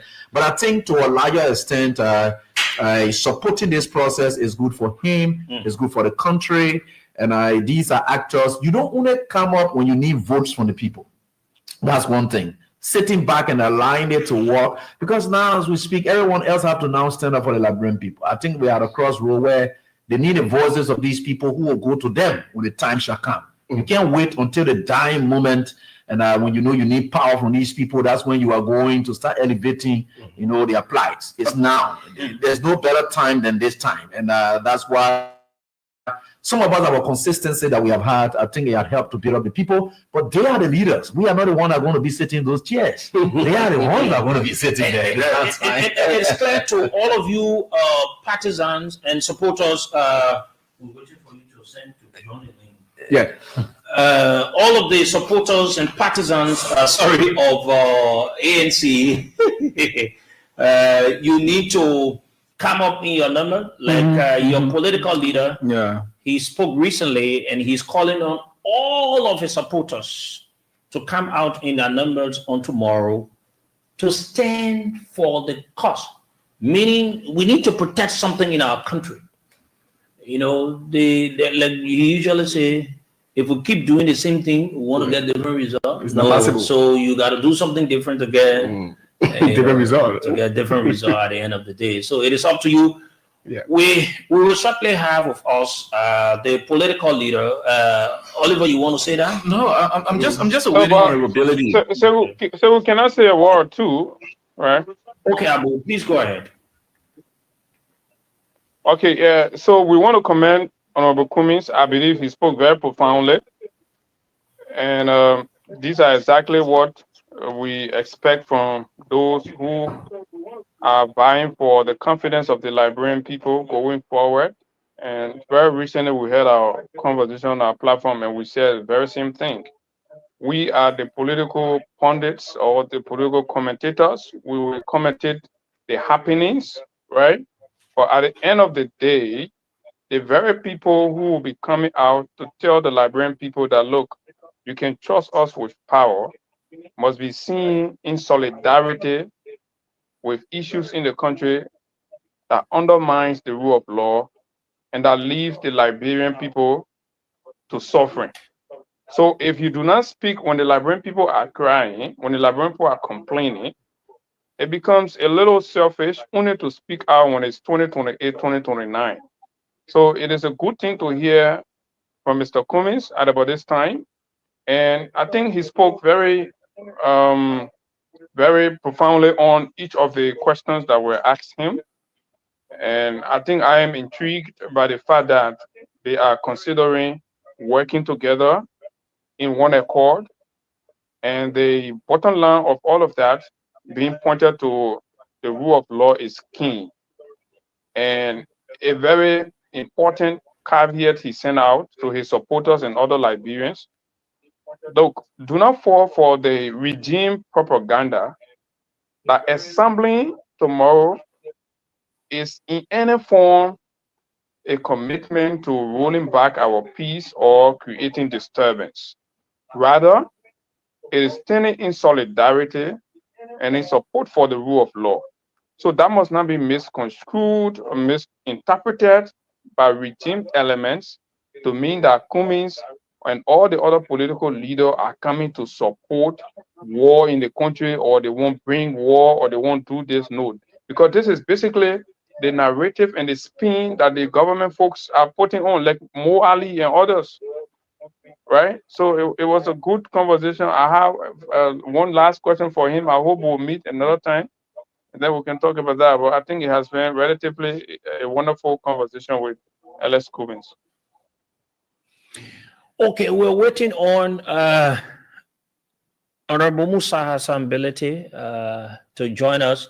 So we have list of guests here tonight. We will be interviewing the former president of the Republic of Liberia and also the political leader of the Congress of Democratic Change, His Excellency George Weah. He will be our guest here, one of our guests. And also we'll talk to the political leader of the National Patriotic Party. How many of you, when you hear NPP, what comes to your mind? Okay, let me start. Yeah. You know, whenever I hear about NPP, the first person that comes to my mind is the former President Charles Taylor. What about you, Wisdom? Yeah. Who else? Well, it's not Taylor. Okay. What about you? The bird, the pepper bird. Yes. Evie. We call it the Taylor's Party. Let me come. That was CDC. What comes to your mind? So what about Unity Party? Ellen Johnson selling. I mean, Say we was about the movement for economic empowerment. You talk about Kemayan. Oh yes, But now why Unity Party? Why is always Ellen? No, but no. I mean, here's the reason why I think all of us went to Ellen Johnson Sirleaf. I think she managed to have had the Unity Party government in the Unity Party era, because the last time I checked, I saw Nathaniel Mangill as an assistant minister. Yeah. Exactly. The last time I saw George Weah, Serving as peace ambassador. Yeah. That was unity in unity. Yeah. What I see today is the fact that trained security personnel in the EPS who were trained to serve and protect the state, regardless of where they're from, being taken off government for a particular, perceived motive. Yeah. That's disunity, not unity. When you find people being dismissed from the Ministry of State, the Ministry of Transport, even those who voted the very Unity Party, being dismissed, not because they are not competent, but because they got employed between 2018 to 2023. That period. When you see that happening, that is not a Unity Party, that's disunity. And that's what Cummings just said. Too many own goals have been scored. And that's why we will always link the Unity Party to the video goals. We will link the Unity Party to President Johnson Sirleaf, because what is happening right now is not Unity Party, it is this Unity Party. Okay, as we await Musa, let's go to Senator Nathaniel Mangill and have a word with him, because we have lots of guests that we will need to talk to tonight. He's the head of the CDC Legislative Caucus. He's the head of the CDC Legislative Caucus, and someone that is making a lot of strides at the Liberian Senate for good governance and some other issues in the country. Senator Mangill, thank you for joining us tonight on the show. Okay. So you want us to? With Senator Mangill. Thank you very much. It's a pleasure being with you guys.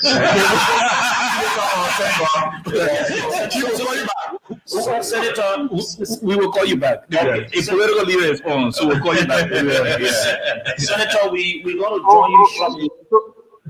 It's so good that people listen to your voice, and there are people in Mangi that are listening. At least they are senator. So the senator got to wait for the political leader. His debit is comes already. Okay, I'll do a standby. Okay, Senator. The man is a soldier. Yeah. I like about Senator Mangill. He has. Let's go to honorability. He has what it takes. Okay, so let's now join Honorable Musa Hassan Bility, who's going to address the country. Honorable, thank you for joining us tonight. Welcome to our conversation.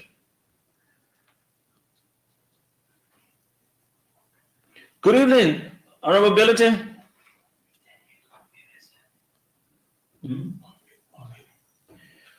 Okay.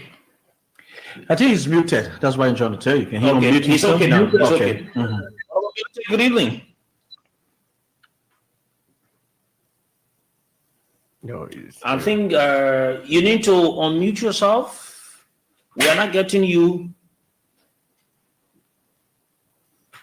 Can you just say a word?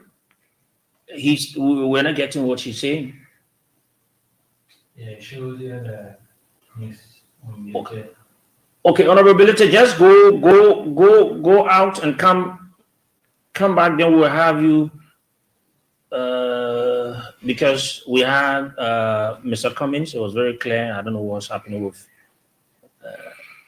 Let him go out and come back in, Sekou. Okay, yeah, sure. Because you see, we're hearing Musa. I mean, Musa. I keep calling Abu Musa. That is in from Abu to Musa. No, Musa used to, man.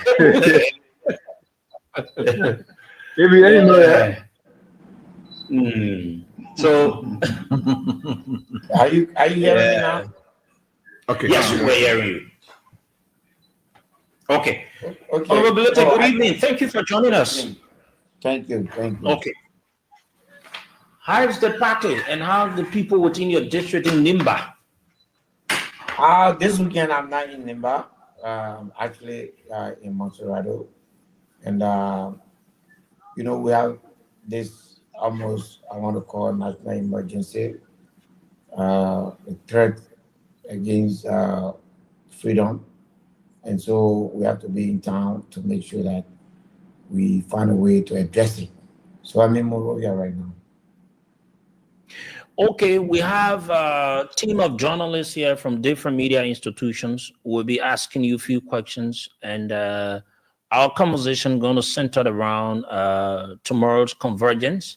First of all, we want to know you at the House of Representatives, representing one of the districts in Nimba County, Liberia at large. What do you make of the governance in the country? People are saying that you people are the problems of our country, saying things the way they are.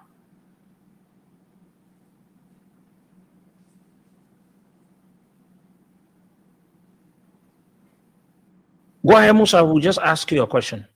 Look, it's been coming. Unity Party has organized a systematic breakdown of governance in our country. They started it with the legislature, and they did not have any regard for any law, and they bullied the speaker out of office. They almost broke down our government. I mean, they broke it down. The legislature is gone. Absolutely nothing that is happening here right now will be brought before the chamber of any of the houses. That tells you where we are as a country. And the judiciary is hanging in there. With the going of the Chief Justice, we don't know what is going to happen. The president will have the chance to probably appoint 2 judges. Because if he picks a judge in the current bench, then it means he has to appoint a new one. We don't know where we're going. So we're not surprised. It was planned. It's being executed. My disappointment, as I've always said, is in the opposition. We raised this alarm ever since. Today, what we are doing now is what we should have done in the Capitol building. We should have, that's a political theater. We should have stood our ground. We should have ensured that, the will of the Liberian people is not thwarted. Howbeit, where we are, the CMC position is very clear. We are not questioning the authority of the police to charge or to take anyone to court. We are questioning the manner in which it's being done. We are questioning the fact that after 5 months of investigation, you will call someone to come to you by 9, 10 o'clock, and you will say nothing to them, and at 5 o'clock, you will say it's late, and then you will lock them up. That's abuse of power. Those people should have been sent to court on Friday, and they should have been given the chance to file in their bond. Because if you have a case against them, it's not in these technicalities. It's in the court where you will adduce evidence, and then they will go through the system. The other thing is, we're hearing that the government intends to increase the amount of money for the bond. They cannot do that in this case. I'm not a first-class lawyer, but I'm a primary school student in law, and I know that a bond is required in a case where your action could have benefited yourself. And in this case, when you burn a house, absolutely that doesn't financially benefit you. So if you are charged for burning a house, You cannot be giving a bond that is unreasonable. The court should not do that. And we're going to protest that. We don't agree on that. So we're just pushing for the rule of law. This is not a call to say that the police cannot investigate. This is not a call to say that the police does not have the right to do it. This is a call to say the power that the law has given the police and the Ministry of Justice should not be abused. It should be properly used in the right of the individuals in concern. There are some other legalities that the lawyers will go through, including whether or not you can arrest a lawmaker while he's in session. That is for the lawyers to look at. Hopefully, we'll see what comes out. Okay. It's good to have you, Honorable Bility. This is Winston Bladden. Let me ask you the question, sir.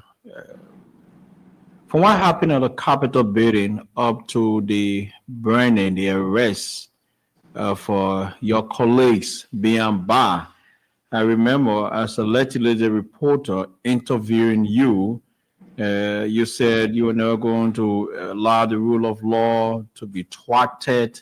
You were standing with the rule of law. But to summarize everything, they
We will stay there until they allow us in, and I will consult with other political leaders. But we'll not just turn around just because the police tell us to turn around. No, we'll not.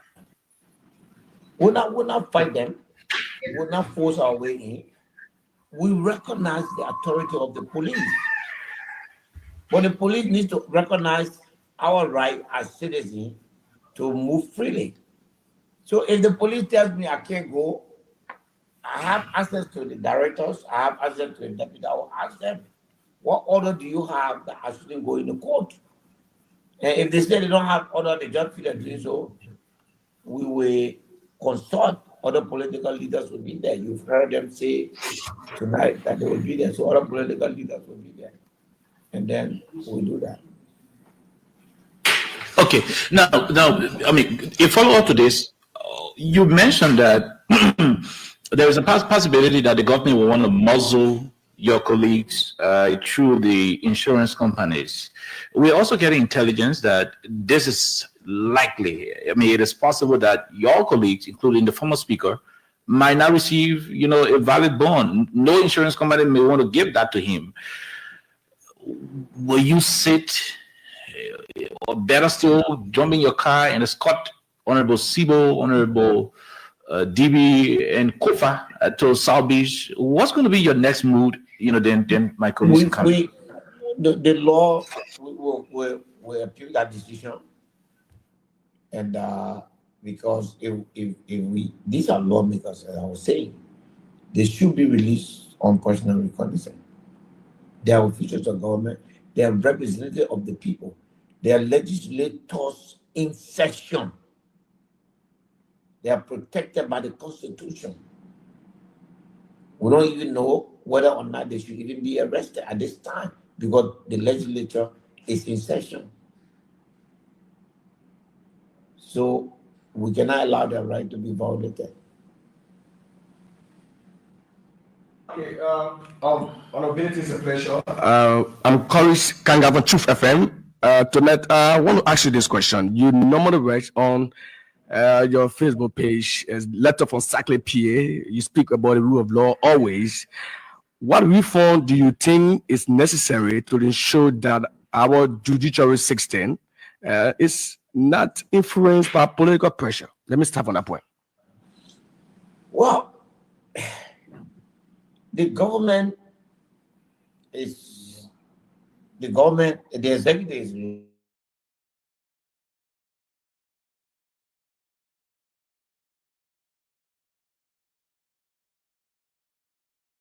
Constitution.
Avon.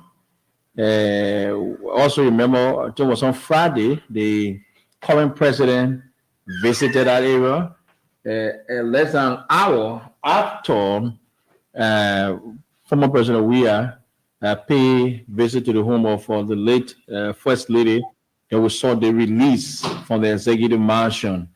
But when he got there, he's a common person, understands tradition. He did not, make known the amount that was given to the family. That one good thing I admire about him. Was something that happened with a lot of people. He did not make known that amount, and then they requested. He said, since that thing happened, we have not killed cow. We really want to kill cow here. So he looked at it for long. He said, you're asking for one, I will get two. I will ensure that one come here tomorrow, and the other one should please, be in Grand Jide. Then they requested that they needed his presence at the funeral service of the fallen First Lady. He said that I got this trip already arranged, but I'm going to show that my team, be there. And everybody that came, in fact, at that particular moment, the late Putin, Yenebo, made it clear. He said there were speculations all around the place, that they may supposed to marry Mami, the former Samuel Kayado daughter. The Yenebo made it clear that at no time, so in fact, they may have never interacted with this girl before. That is very first. Let's leave that. For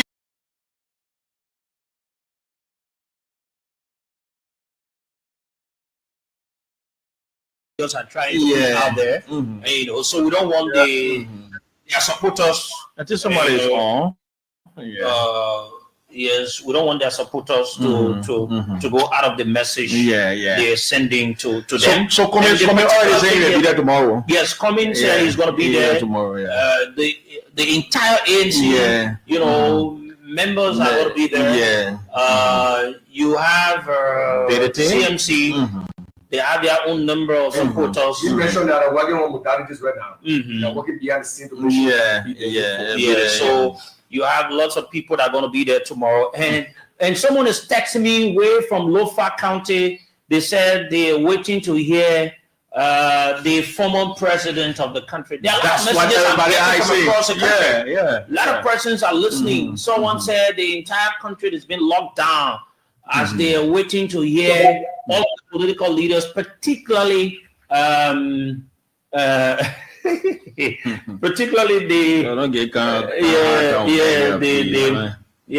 we're making efforts to have the guys, let me give a recommendation, man. Abu, you want to say something?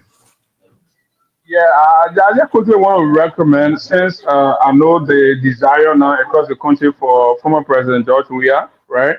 And there are a lot of political leaders that we're having conversation with. Right after a conversation with the NPP political leader, can we take a break with calls to hear from Liberian before ushering the next set of leaders? I think to allow them the opportunity to exhaust and respond to the different conversation that each of the leaders will have instead of everything. If not President Weah, will just sweep everything away. Yeah, the way they can say, somebody can say big boss. Have you heard some people can say the big boss? George Weah is the big boss. When the big boss speaks. So is it suggesting that we take the call before President Weah comes? They will go by. Let's just take that down. No, let's just take. When we hear opposition tomorrow morning. Yeah, no, I'm saying we're getting a lot of stuff from your background.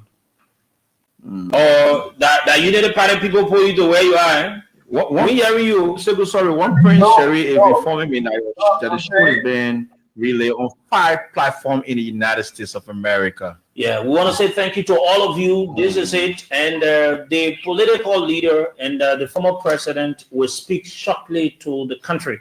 And we hope and pray that every one of you will be on to listen. we're making efforts here to have the political leader of the National Patriotic Party so that we can have her own position. Is she in support of it? Is she going to be there tomorrow? What is the message she has for her supporters for tomorrow, gathering?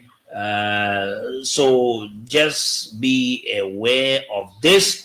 If you're just joining us, you're listening to a special conversation here on Voice of Liberia, 104.1 in Monrovia, 89.7 in Mangibi, 90.7 in Banga, Bon County, 96.7 in Lofa, 95.7 in Grand Bassa, with the list of other frequencies across the country. We're also being relayed on Kings FM 88.5, Bana FM 98.5, Truth FM 96.1, Freedom FM 87.9. And other radio stations are relaying. As we get their names, we announce them. We want to say thank you. My name is Sekou, and indeed I'm Sekou Sharif. We have KOK, we have Winston Blythe, we have Abraham Gosson Will. Abraham doesn't sit in class. So, then we have our brother Kanga. So I think it is we want to do together. Yes, Kanga to have it. Someone can just come in. All right. So as we speak, sorry for my man Kine. The little boy is really running behind the old folks. The old man. The final that has been played. Protocol 2. Just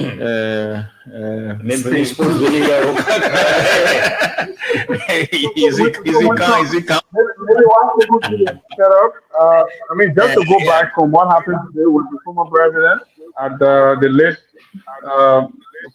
former press lady, Madam Doe House or resident. Okay, thank you. I think it was Abu.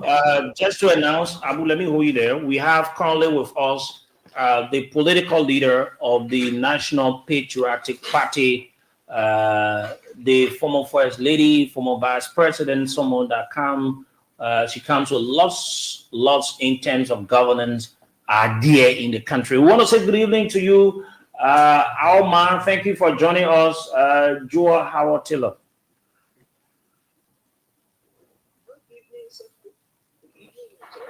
The platform. Good evening, Liberia. Great. It feels good to have you on the Sunday. First of all, how did you see the Sunday? How was service today?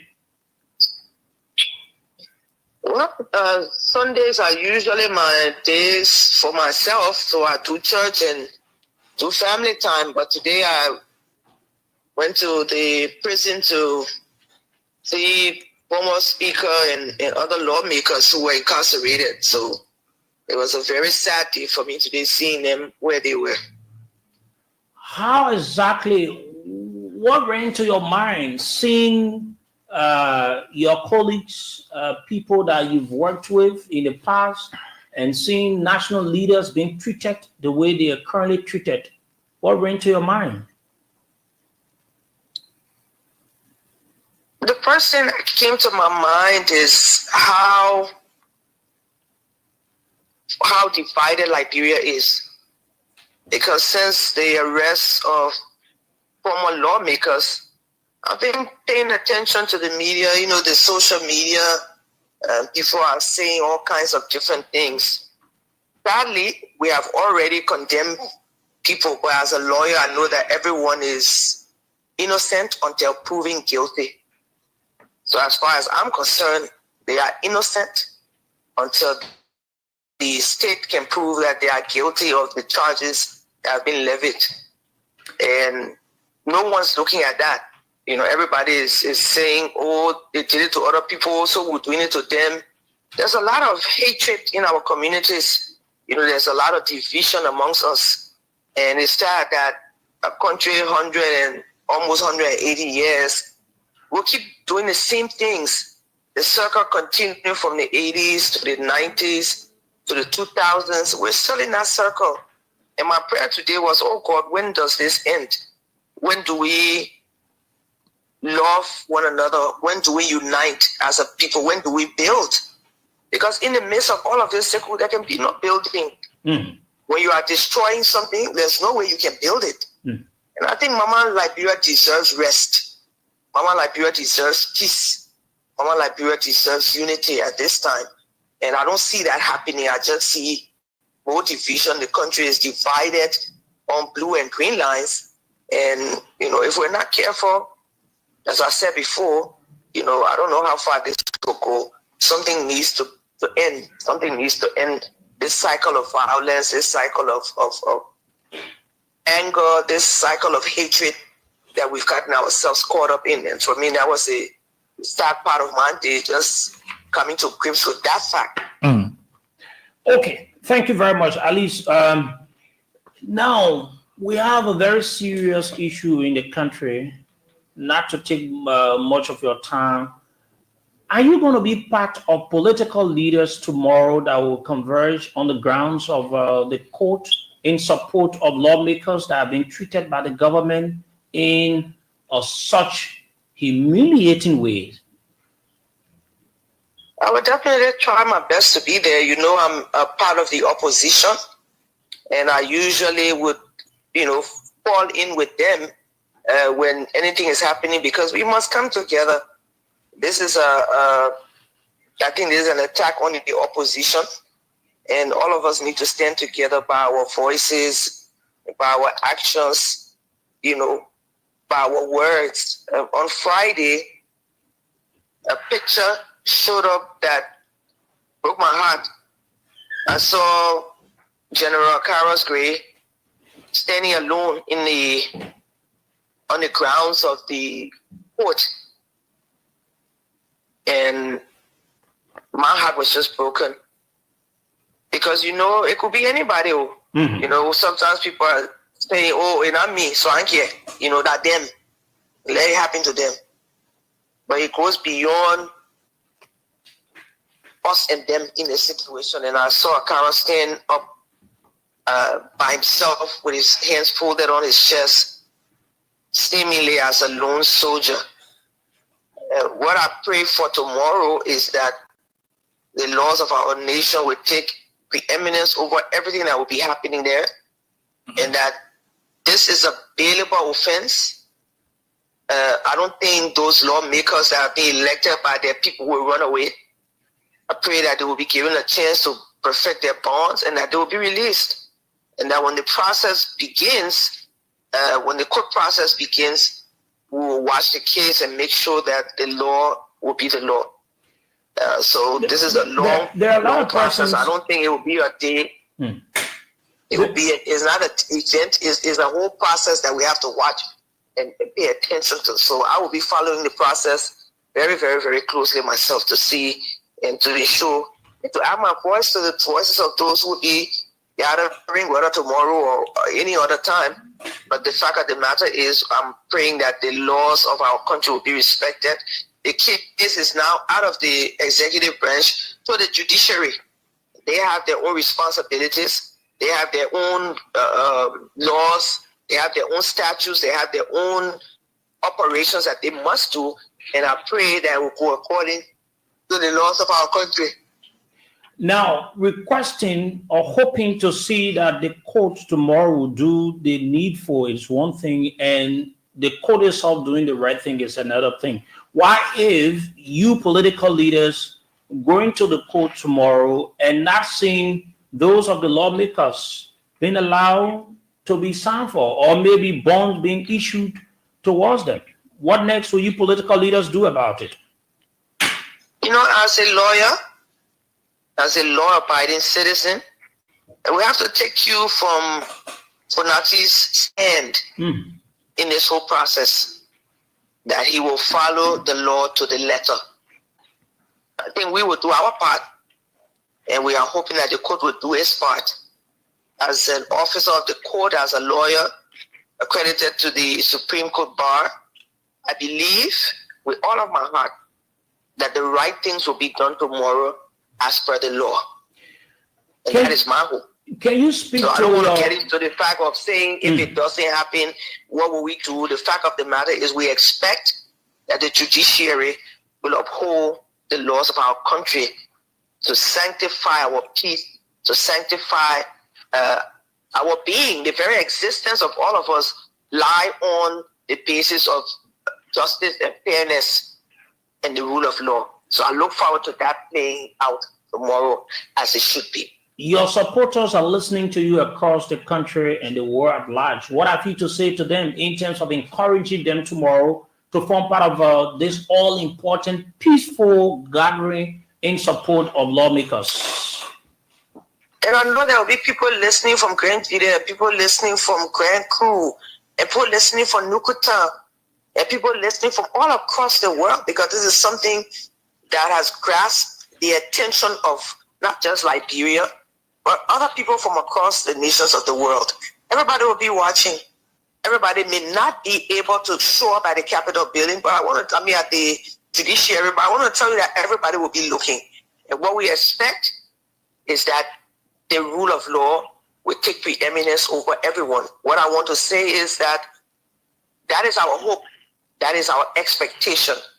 And we will follow the process. And I'm sure, God being our guide, that is what will happen tomorrow. If it doesn't happen, then we'll have to see what else can be done.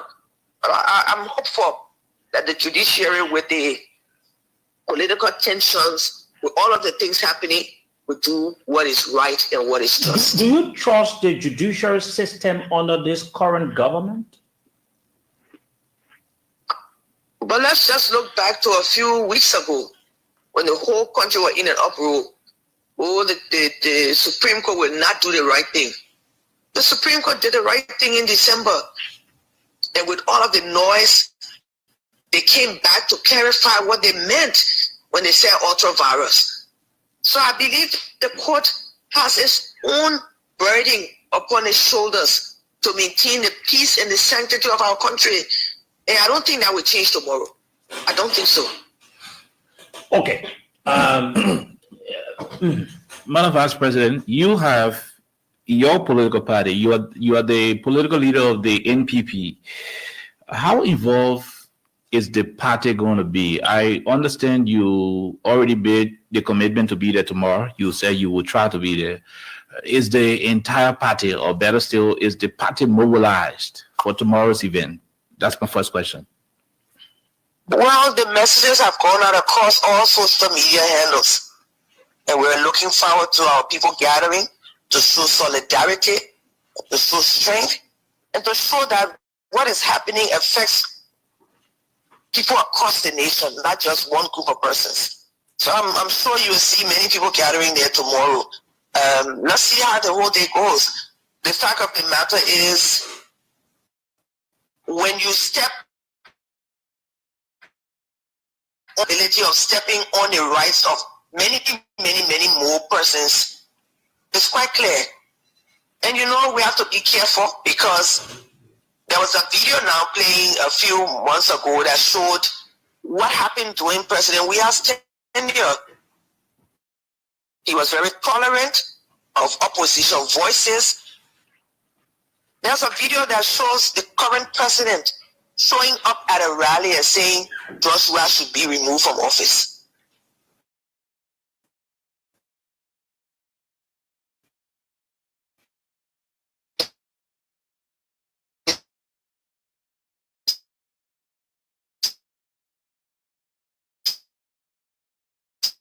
Security would never remove.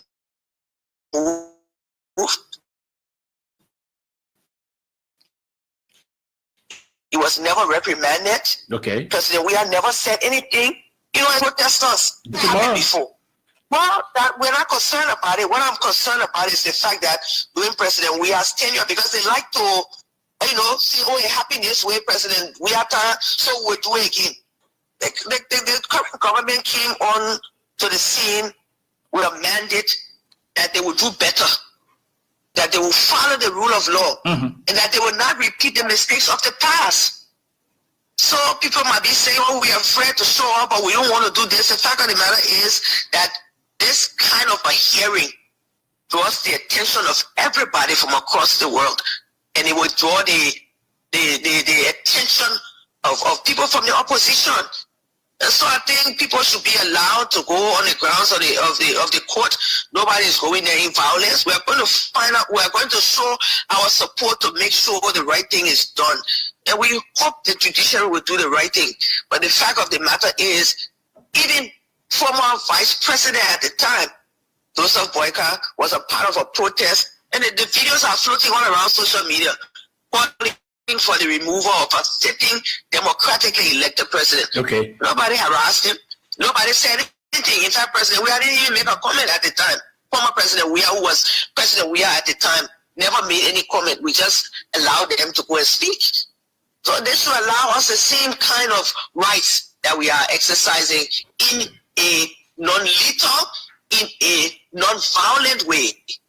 Okay. And I believe that is what will happen tomorrow. Lastly, from my end, before I go to my colleagues, Madam Vice President, the government, according to what we are learning, is trying to muzzle the insurance companies not to grant, an insurance bond to each of the lawmakers under question. There is also another report coming up. We're yet to independently verify it, that all of you political leaders and your people might not be given access to the grounds of the court. You might be prevented from assembling. What are you going to be advising as a political leader in this, a temporary marriage to your other colleagues? What are you going to be advising to be the next step of the opposition community if the government would decide to be bent on not giving you the chance to assemble, not granting bond to those people who are already at the prison? What are you going to be advising?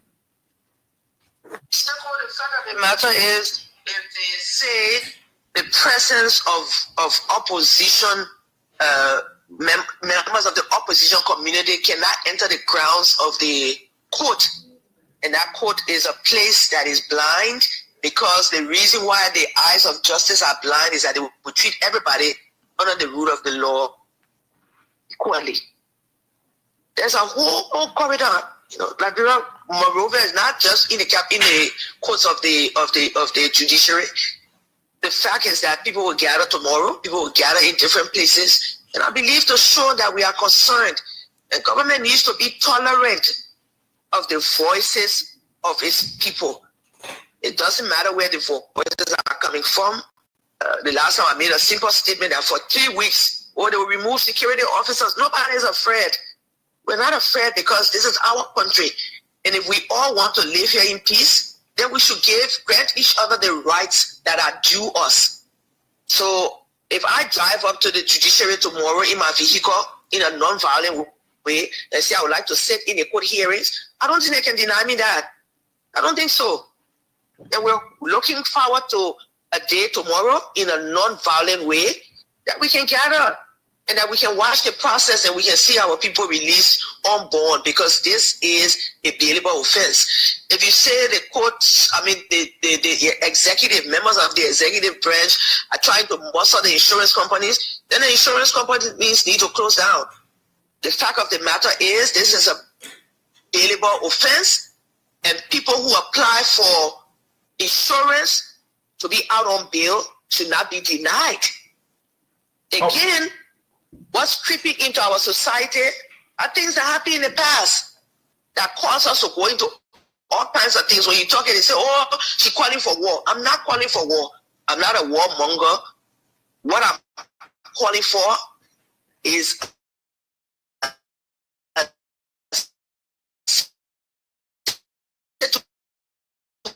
in our country that all of us will live in peace, will live in harmony, will live under the rule of law. Unity Party, from wherever they are, those who are muzzling people and trying to stop bonds, that this is not the Liberia we hope for. This is not the Liberia that they petitioned the Liberian people to give them 51% of the votes. That was not the Liberia they said they would have created. They said they would have created a better Liberia. They would rescue the country from the throes of whatever they thought they saw,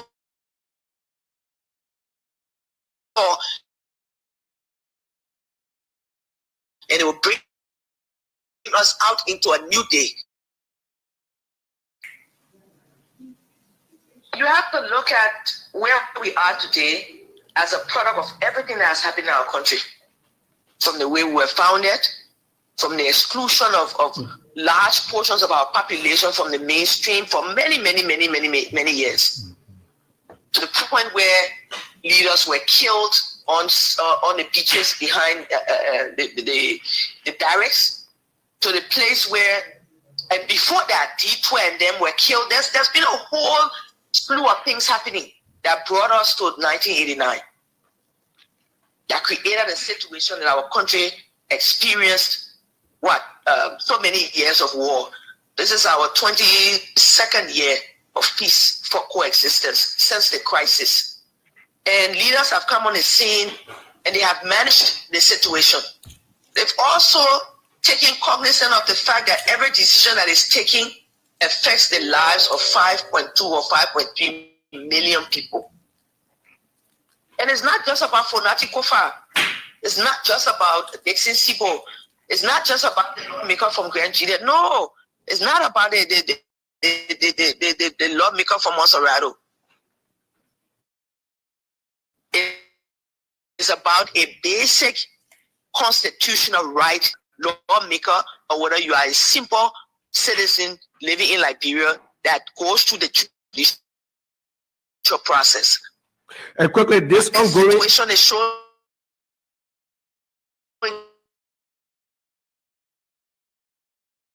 And I hope, and I hope that tomorrow, what people are expecting doesn't happen. I hope the government will be made enough to allow time, and that is it started. A sitting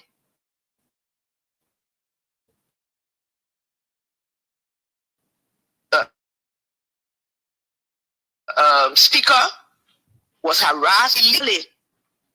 He decided that he would resign for peace sake, because everybody said, "Oh, leave it for peace sake, leave it for peace sake." He stood his ground. He made his point that no longer will you just go and decide that as the executive you don't want to work with the speaker. We should be working with everybody that gets elected, because God puts people on board at different levels. You may not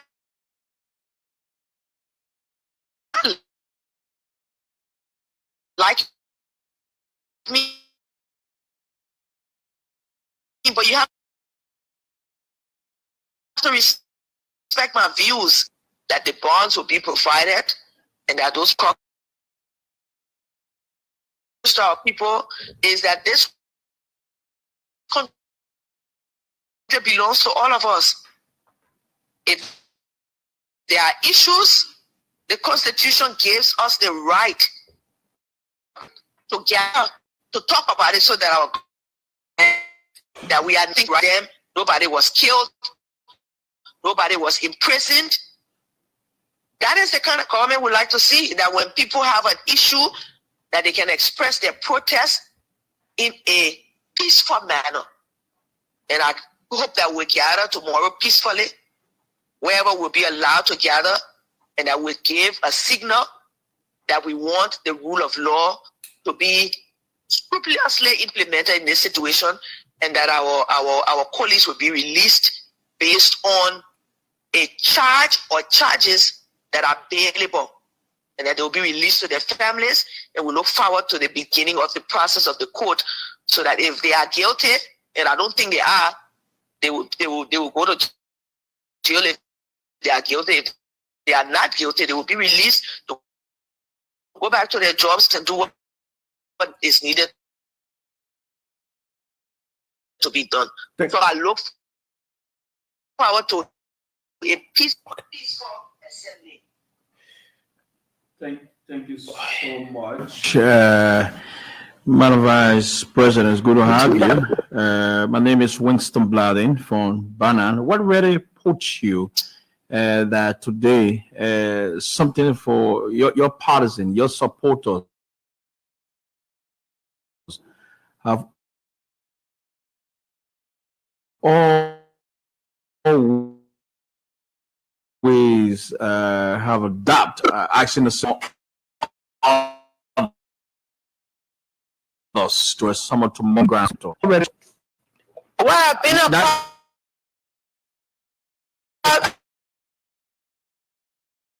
I've been a part of this process. My votes is that's where my voice is, because we are now in a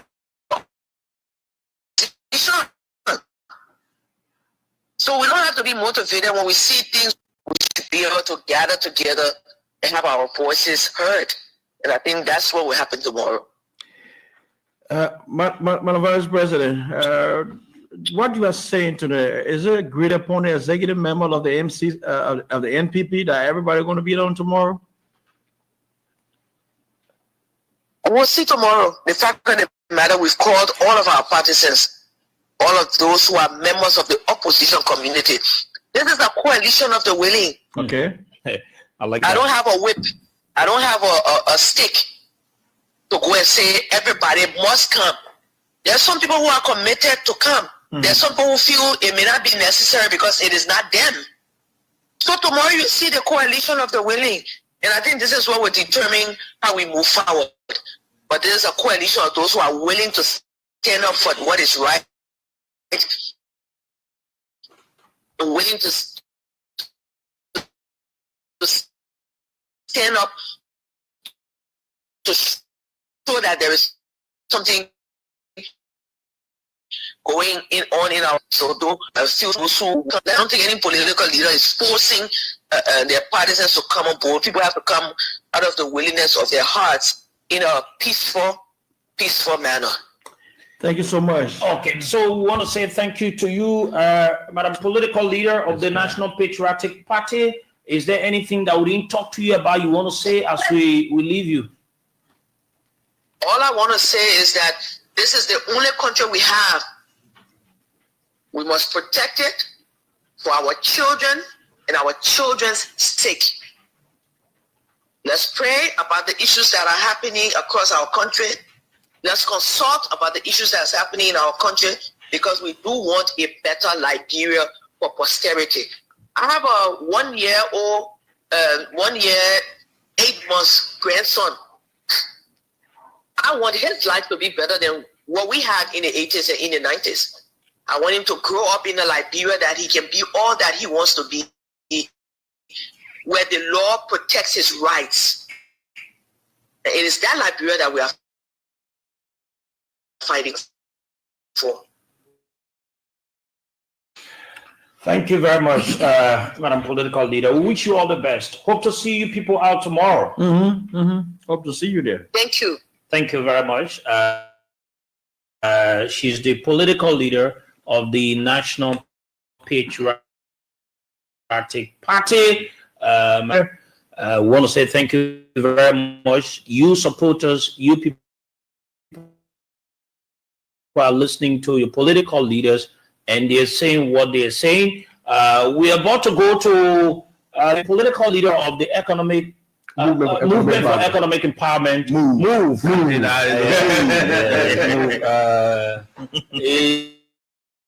His Excellency the Maxwell Saah Kemayan, former Foreign Minister of the Republic of Liberia. Our producer, do we have anything now from the political leader of Move, so that we can? Okay, so we're about to join the political leader of Move now, right here, to have him to say what exactly he has to say concerning tomorrow's gathering.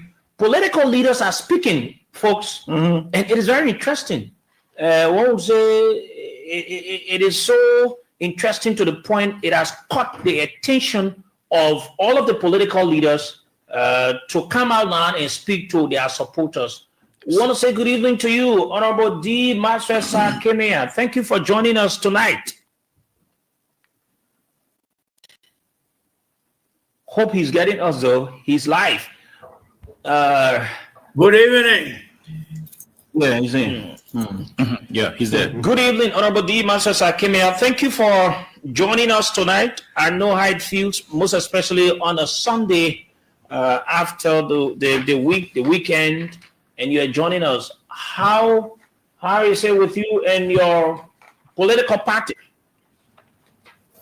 Firstly, let me extend thanks and appreciation to all of you, our esteemed members of the Forward State, who have taken on this initiative as it relates to reaching out to us as political leaders of our respective political institutions concerning pressing national issues. As you are all aware, to be precise, on the 6th of June, upon getting information of the invitation of lawmakers who are currently in custody and the one that was released, we religiously, sorry, we religiously follow. Yes, go ahead. You came in first. We religiously follow the situation at the police station, owing to what was obtaining. The Alternative National Congress, the Congress for Democratic Change, the Movement for Economic Empowerment, and the Citizens Movement for Change, through their respective political leaders, released a statement calling on the government of Liberia to uphold the principles of justice and democracy by ensuring that those who they had and still have within their custody are accorded due process. But from all that has been obtaining, the situation is disturbing.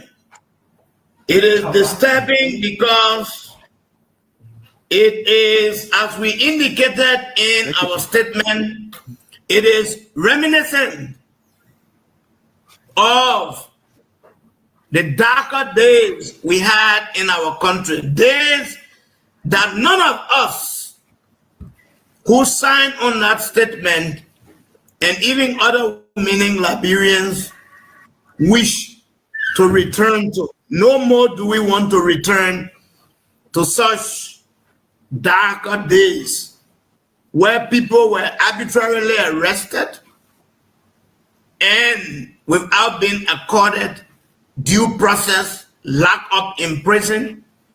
So we don't want a repeat. And we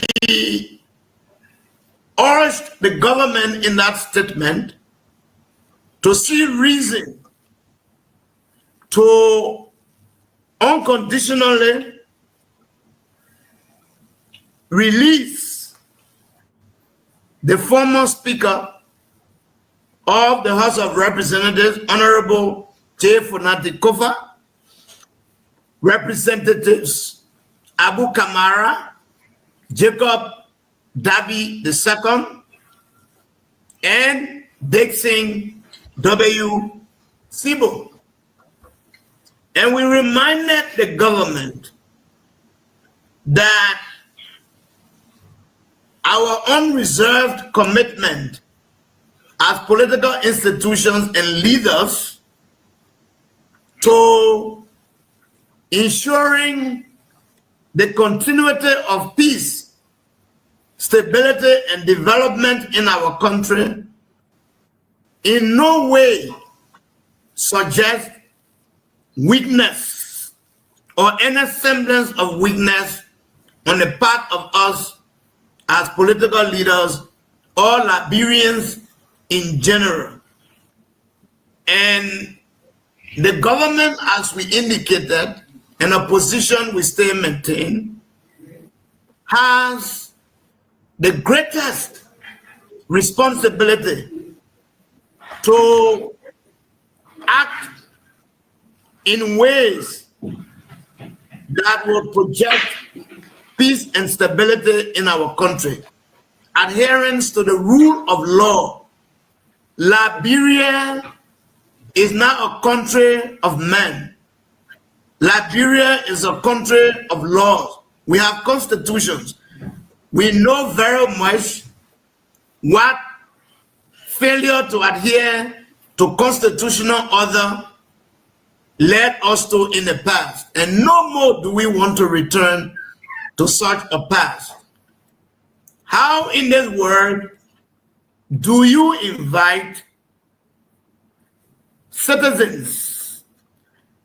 Forget that they are lawmakers.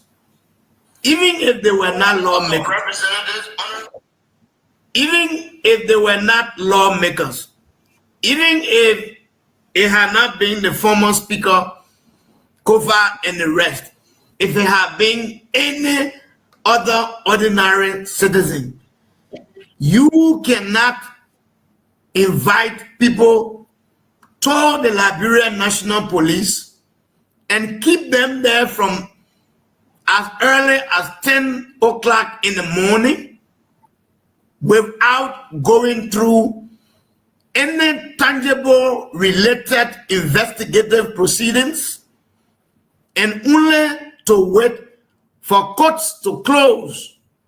And upon closure of courts or normal businesses, you then tell them they cannot go home. That is an abduction in a way. You cannot do that. That is torturing mentally. It is an abuse of power. It is against the dictates of our Constitution, of the rule of law, and only to find them at South Beach. You take them from the Liberia National Police and transfer them to the Central Prison. It is unacceptable. This is not the kind of Liberia that we crave for. The government of Liberia is supposed to be in the lead as it relates to setting the pace for adherence to the rule of law. The government cannot be the one breaking the laws, holding people against their will. All of those lawmakers who are in prison now are political prisoners. Don't get me wrong. The movement for economic empowerment move under our watch as its political leader and standard bearer, just as the other political parties that we all joined and released the statement, in no way condone lawlessness. We respect the rule of law. We respect the rule of law as part of the tenets of democracy. But what we want to see is a display. Okay, Honorable Kemayan, let me come in. Let me just learn 1 minute. You come. What we want to see is a demonstration, is a display of impartial investigation, political motivated investigation, as this is being the case from all indications.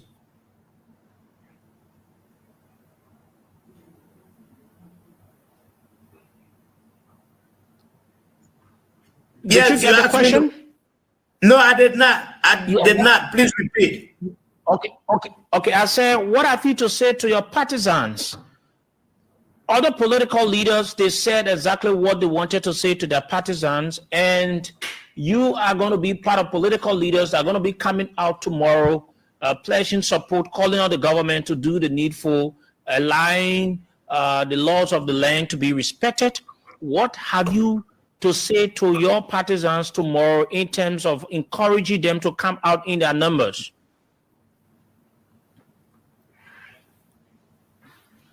You know, I've always said and I maintain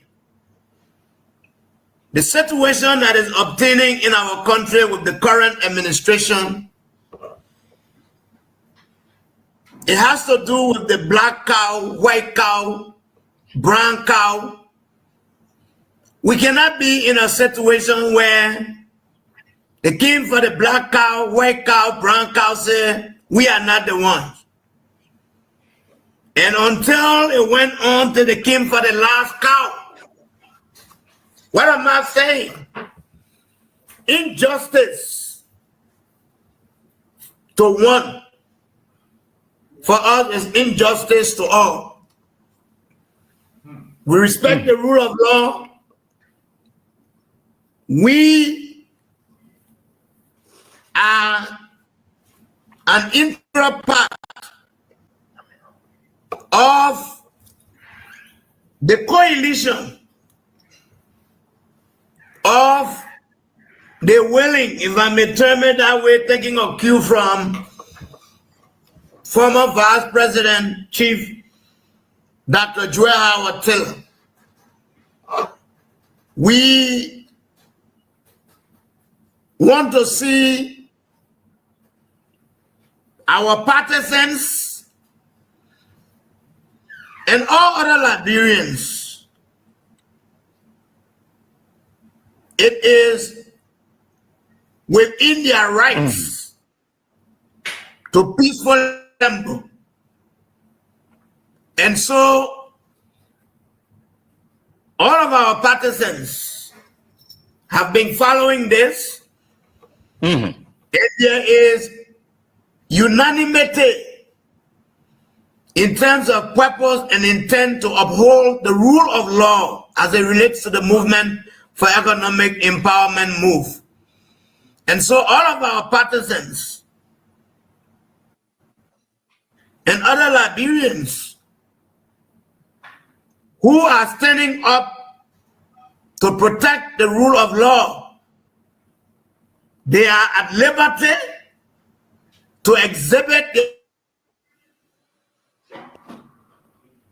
to peacefully assemble in solidarity and in support of not just the rule of, not in solidarity and in support, not just with the lawmakers who are currently in detention, but with all other victims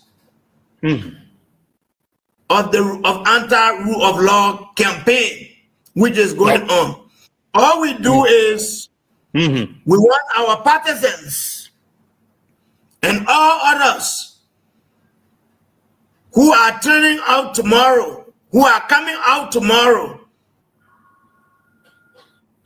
to remain peaceful and exercise their franchise, their democratic right of peaceful assembly within the confines of the law.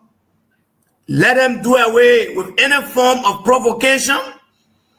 And we also call on the government of Liberia through the Ministry of Justice and the Liberian National Police to guarantee and protect the safety of all Liberians, inclusive of the partisans, well-wishers and supporters of the movement for economic empowerment move, who will be coming out tomorrow to peacefully assemble and show support and solidarity for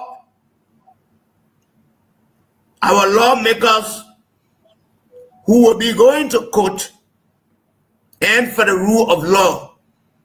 So yes, MOVE supports that, and this decision is a unanimous decision from the Movement for Economic Empowerment under my watch as its political leader and standard bearer. But as always, we want our partisans and all others who will be coming out tomorrow to exercise that right of peaceful assembly in consideration of the rule of law and avoid any form of provocation to law enforcement authorities. And we also call on the government and its related law enforcement authorities to do away with any form of provocation to our partisans, well-wishers, and citizens who will be exhibiting their right to peaceful assembly tomorrow. Okay. Thank you. Except that we will want to ask you if in 1 second, 2-3 seconds, if there is nothing else, to say. Well, today I was fortunate to be a part of President Weah's delegation to visit our lawmakers who are in prison. And I want to be grateful to His Excellency Dr. George Weah and the authorities that made it possible for that visit. I see that visit as an honor, and I am happy that Honorable J. Funati Kofa, Honorable Jacob Debbie II, Honorable Dixon W. Sibo, and Honorable Abu Kamara,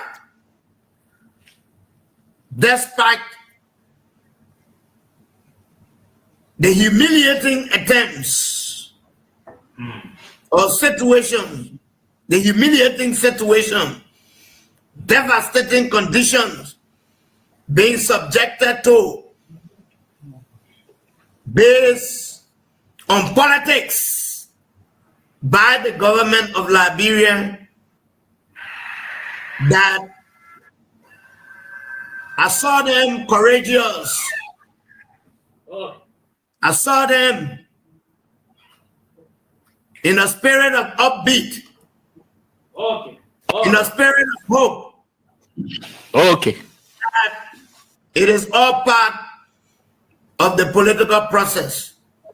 That no matter what the case, the government shall not triumph. We saw these kinds of things before, but at the end of the day, justice prevailed. And I am of conviction that the judiciary will do the right thing, and I hope that every aspect of the judiciary system that they are to benefit from, that they will benefit from such without any hindrance. But the Movement for Economic Empowerment MOVE and its partisans, under the sound of my voice, will join other partisans and well-wishers from other collaborating political parties to be all out tomorrow. But again, I end on this note that they must be out there and exercise their right peacefully and do away with anything that has the semblance of disturbance, of chaos, of being unpeaceful. And the government is under the responsibility to ensure that their rights are protected, their safety will be protected tomorrow. Thank you very much. Thank you very much. Thank you, Honorable D. Maxwell Saah Kemayan, a political leader of MOVE. Sekou.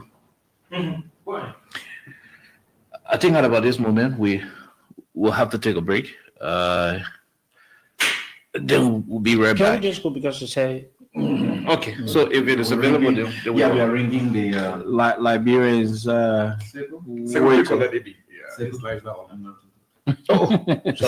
Sorry. Yeah, so and we are ringing the numbers of the president, the former president of the Republic of Liberia and political leader of the Congress for Democratic Change and the Coalition for Democratic Change, to have his voice added to other voices we've heard so far.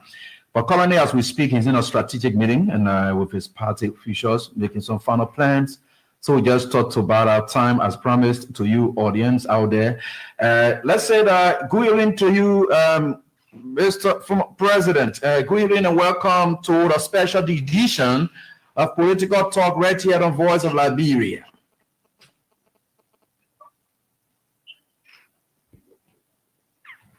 Hello? Hello? Hello? Hello? Yeah, hello? Hello? Yeah, how you doing? Hi there, Mr. President. Yeah, hi there, Mr. President. This is Ibrahim Weah, and we have a squad of journalists here, Sekou Sharif, Kine Oliver Kine, we have Cory Kanga, we also have Winston Bility, and we are all together here tonight discussing political issues, especially in the wake of what unfolded over the weekend and tomorrow's activities expected at the court hall. We want to say welcome to this special edition of Political Talk tonight. Yeah, thank you. Thank everyone on the show. Okay, great. Well, we've been speaking with political leaders from other political parties, and they all did speak to us and with us, and Alexander Cummings, and your former vice president, and Joe Howard Taylor just left the scene. Ambassador D. Maxwell Kemayan just left as well. Tomorrow, there is currently a situation in the country involving the former speaker, your party stalwart, and others, partisans, and who are representatives who are locked behind bars. First of all, what's your initial reaction to what has happened the last 2 days? Well, tomorrow is the court day of our CDC legislative leaders. You know, first of all, I want to condemn the action from the government to detain our legislative leaders with the intention of sending them to prison. Their rights were violated. Disregard to the rule of law. I believe that this was premeditated. You call them for questioning. These are lawmakers. These are leaders of the country. You call them to ask them questions. You waste their time, and then you turn around and go crap on and detain them. This is wrong, baby. This is wrong. And tomorrow is supposed to be court day. What are your expectations on tomorrow?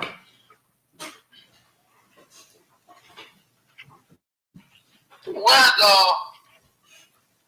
I hope tomorrow we expect that the government will grant our CDC legislative leaders on bail because these charges are bailable.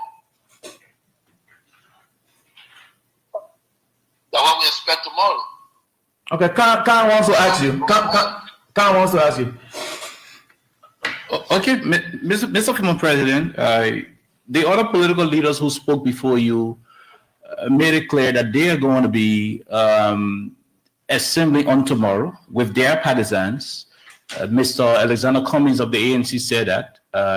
Honorable Musa Hassan Bility, similarly with Madam Joa Howard Taylor from the NPP.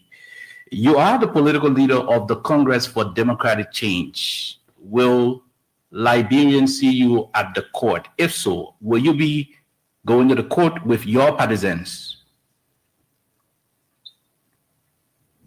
What will be at the court tomorrow? And then we invited all our citizens, seditions and coalitions members to attend our peaceful day tomorrow at the court to give support to our legislative leaders. I will be there by the grace of God.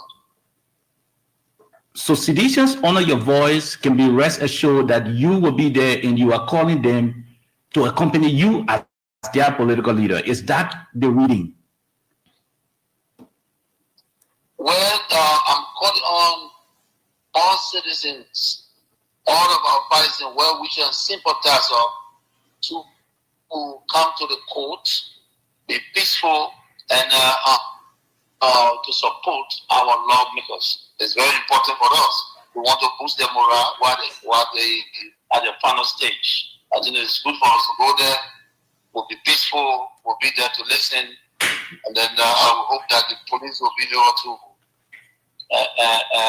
accommodate all of us. Okay. And those that are going to give the verdict.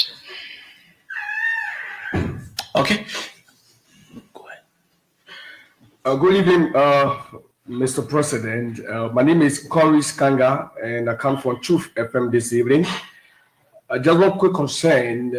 Some Liberians are not happy. They've been talking about they expected to see you when the former speaker was taken and honor was taken to the Liberia National Headquarters, the police headquarters. They did not see you there until they were taken to Sub-Beach. Now they're coming up now to be able to see as to how things can be done.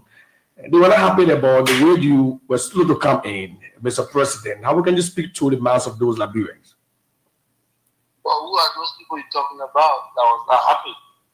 I mean, Liberians, both the members of the CDC and other people. How will you even suggest that Liberian CDC people was not happy? One person's opinion cannot be another opinion. You understand? I'm the leader of the party, or something happened. Don't you think that it's important for me to govern our citizens and our people and listen to what happened and go there a day after? Don't you think so? Did I abandon my people? No. I went there today. I was in the prison with them. Or you wanted me to go when everybody is going? So what's the difference? I show concern. But by going to the prison today, spend almost 2 to 3 hours today. Is that not sufficient for you to know that I care? His Excellency, let me say good evening to you. My name is Sekou, and I'm Sekou Shari. It feels good to have you on the line to speak to your people in these difficult times in our country. You led this country for 6 years, and you allowed a lot of things. People spoke out, people protested. Under your watch, police gave them food and other things. But under this government is contrary. And there are reports that the police will be denying you people access to the grounds of the court on tomorrow. And you are noted for being a very peaceful person. What exactly can you say to your supporters that are listening to you in and out of Liberia, people listening to you in Lofa, other counties that will form part of the gathering tomorrow when such happen, in terms of the police denying you people access to the grounds of the court? Well, is that the rules that police deny us access to the grounds? I don't think so. The police are professional police, and I think that tomorrow, they will do their best to accommodate everybody that come in there. And then we're going to listen, they're going to guide us, and then we'll listen to them because we want it to be peaceful. We want everyone to be heard. We also want to be part of it. We are citizens. So sure, our right will not be violated for going to support our leaders. That our right. So I think the police will do their best tomorrow to make sure that every citizen that comes there will be accommodated, and we will follow the ground rules. Where we are. His Excellency, why if it happens? Because this police is noted for ruthlessness. Say that? I said, why if it happens? Because this police is noted for ruthlessness. Well, I led the national police, so I would not make that statement because national police. So when I show they stay in the post, they understand the system, and they know that they have to make sure they are to protect the citizens in our countries. So I don't think that it will be ready tomorrow. The police, they have to do their best to make sure that we come there to listen to the verdict. So we don't expect anything less than that. We want to be peaceful. We are citizens of the country. We have rights. The police also have rights. And I don't think the police will organize those activities tomorrow. There will be different leaders on the ground. Okay. There will be different leaders on the ground. There will be international community. There will be former presidents. So the police have a responsibility to make sure that the ground is calm. I'm told you are so engaged tonight, having several other meetings with your partisans, which is very important. Now they're listening to you. Since today we posted that you're going to speak to the country, every one of the people outside of the boundary of seditions. Liberians are listening, wanting to know exactly what you're going to say to them. Can you take us a minute and speak to them and tell them what exactly they will need to do tomorrow? Well, citizens are calm people, and I wanted to be calm tomorrow. I wanted to be respectful to the police and understand the guiding rules in that terrain, in that area. And then the leaders. That what we're going to do tomorrow. If you are aware, today being a tough day for me, I was at the prison today, and then I went to the late Madame Doe home to sympathize with the family, and then while I was in a meeting, they called me at 9th Street. My neighbor house was burning, so I ran right back from the meeting to make sure that we get the fire service, and the fire service did very well today. They did a good job, professional job, and then I came back home. So I came back home. I just got home, and then I'm supposed to be on this air, but again, I know I'm a little bit late, but. People are still listening to me, and I wanted to be peaceful tomorrow. And we're all going to be there, to make sure that we do everything for Liberia to move forward. Okay. Winston is about to ask you his question. Mr. President, it's good to have you. My name is Winston Blading from Banana FM. Mr. President, will you be surprised if the police honor Mr. Boaka choose to disrespect it on tomorrow? Well, I don't, like I said, I don't think so. I don't think the police will disrespect the citizen tomorrow. I don't want to believe that. I don't want to believe that, and I hope they don't, because we are going to listen and then to follow the process. So we don't expect the police to do otherwise. We expect the police to be professional, and then we hope for that. In that final message or comment for me, as you are rallying of your supporters to turn out tomorrow, seditions are noted to be very law-abiding, calm people. What's that message? What's that advice you got for them, Mr. President? as you get prepared to move to the court tomorrow? Well, I think first of all, they're doing the right thing to go and support the leaders, and then we just want them to be peaceful and calm while they're there, because I know I was the former president before.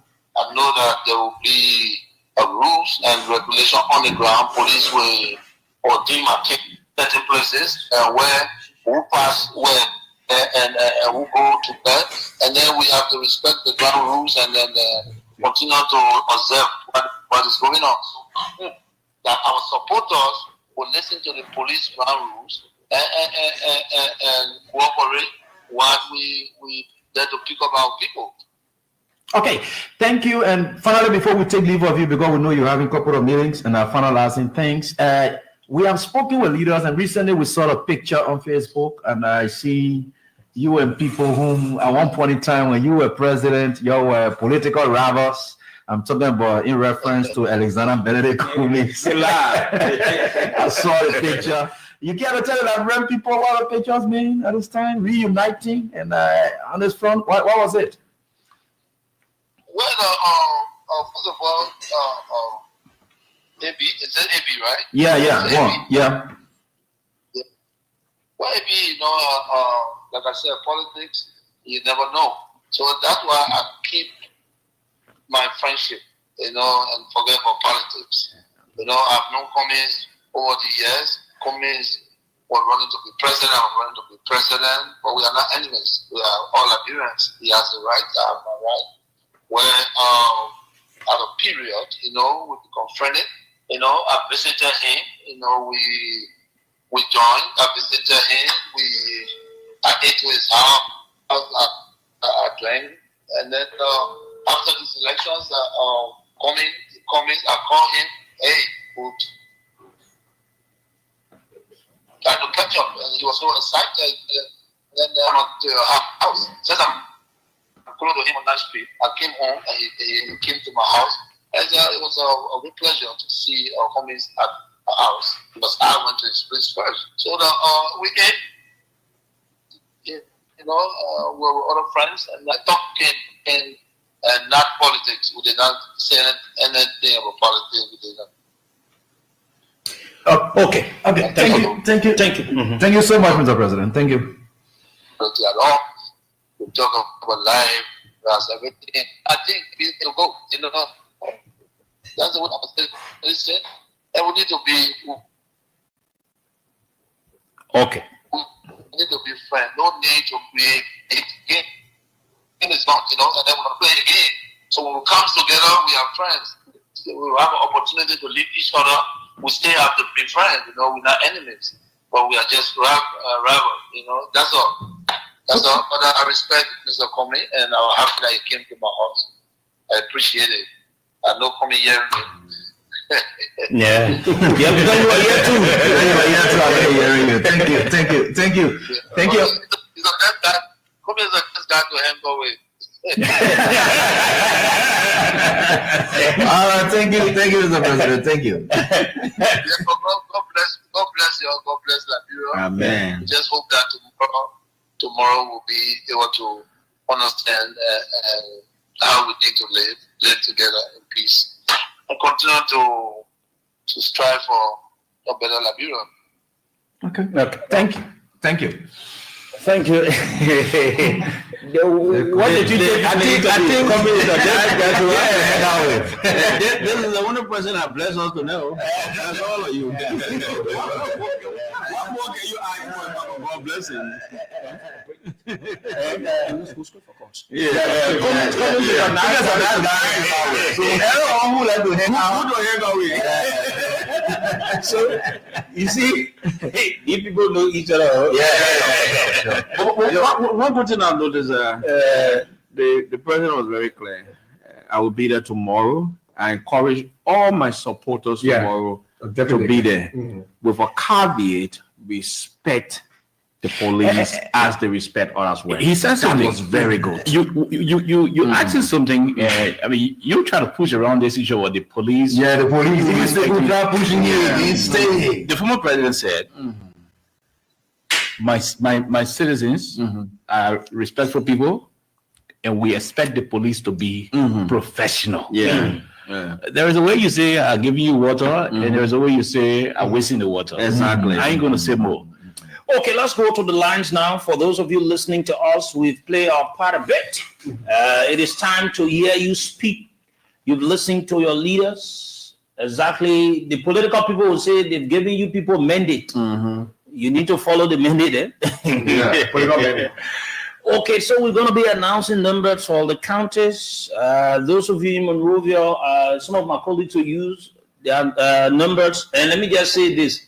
When they use our numbers, don't call them after the show. If I brought you, they walk in live. 1 minute. 1 minute. When I lying there now, You get okay, you can call us on 0773 419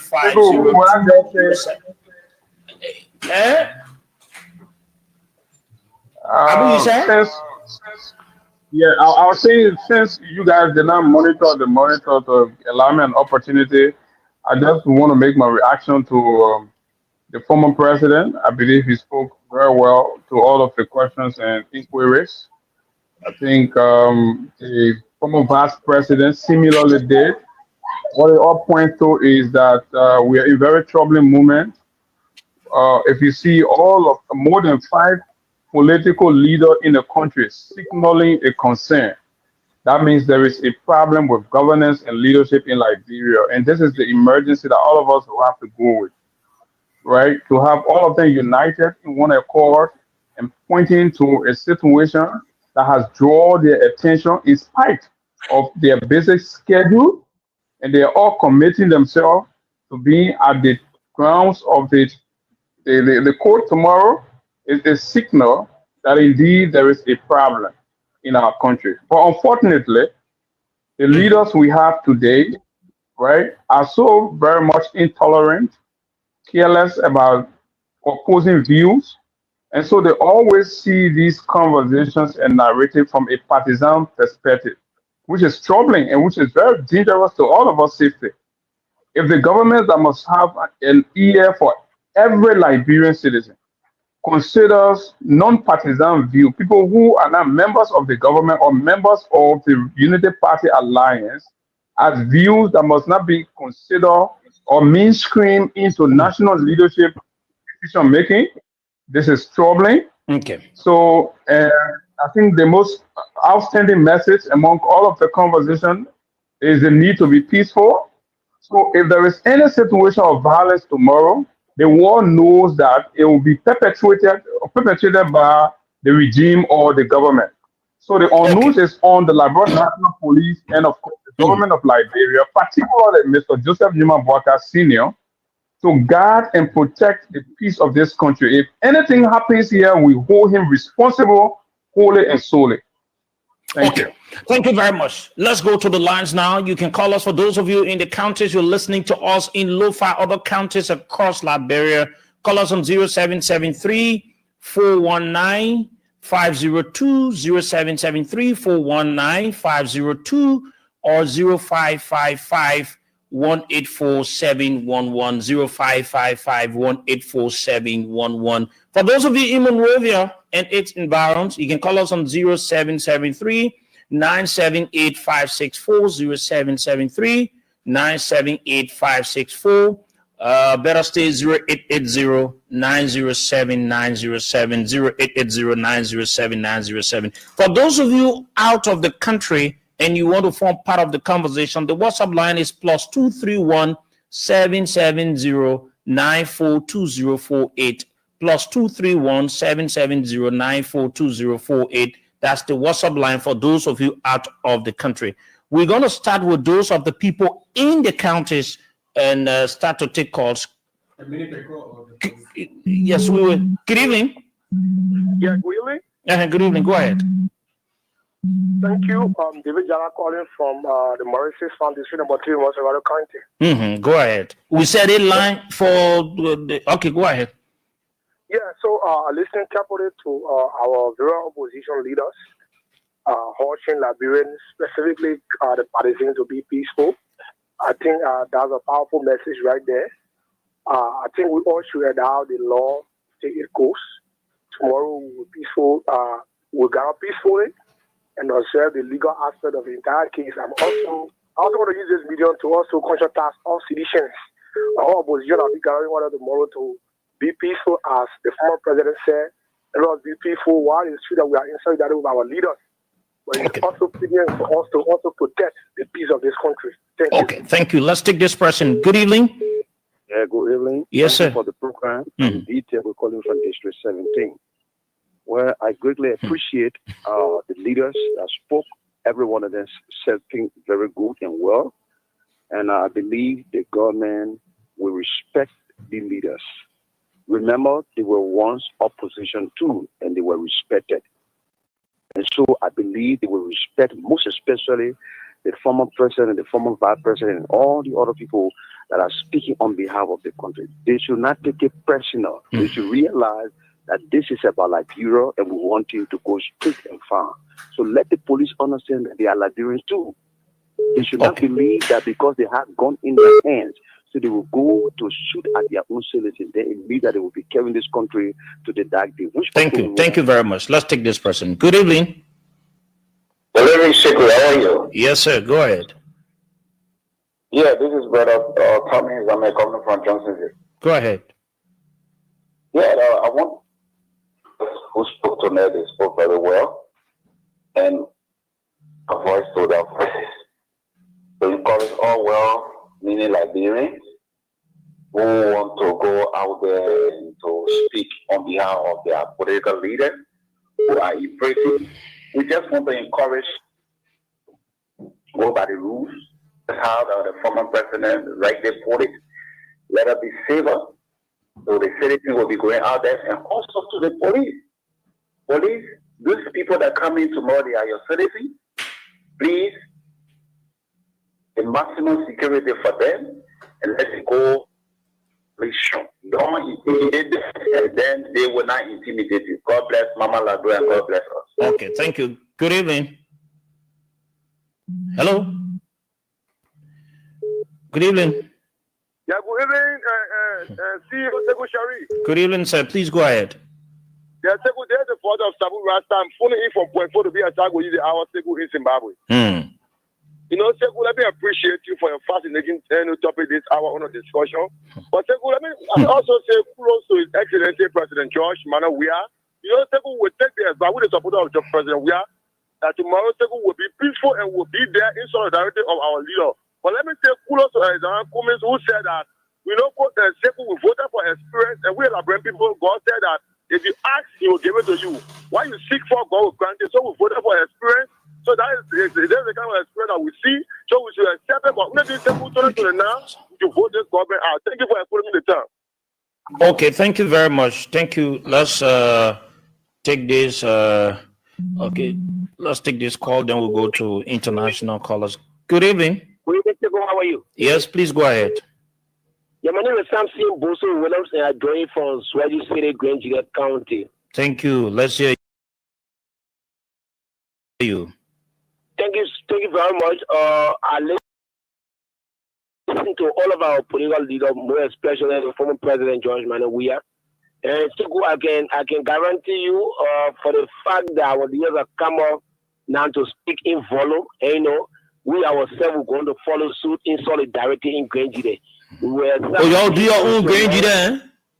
Yeah, so we're going to have some peaceful tomorrow and be following the show and by Facebook. Okay. And what's our thing that will happen?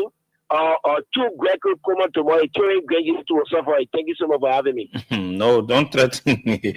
Okay, if you guys have calls, you let us know. Okay, go ahead.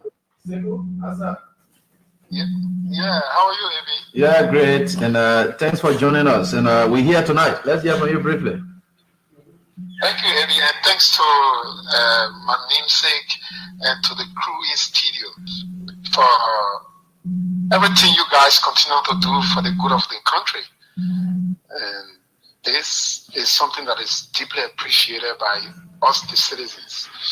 But you know, I mean, having listened to all of the leaders, you know, for a good Liberia, a Liberia that everybody can live in, you know, equitably without any favor, especially with regards to everything that is unfolding now.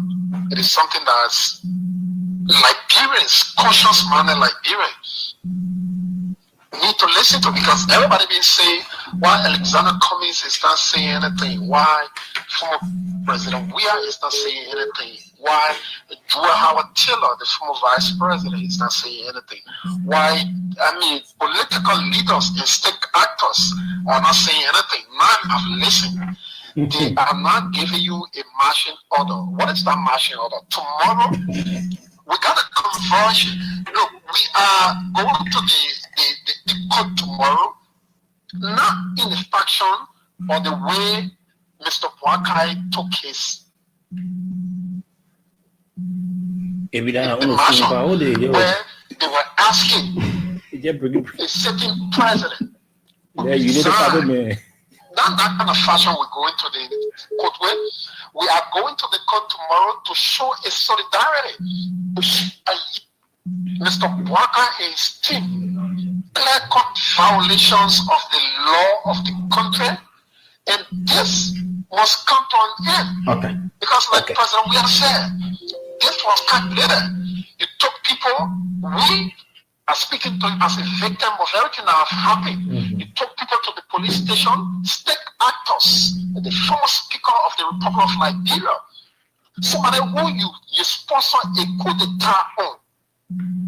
You sponsor a coup d'etat on.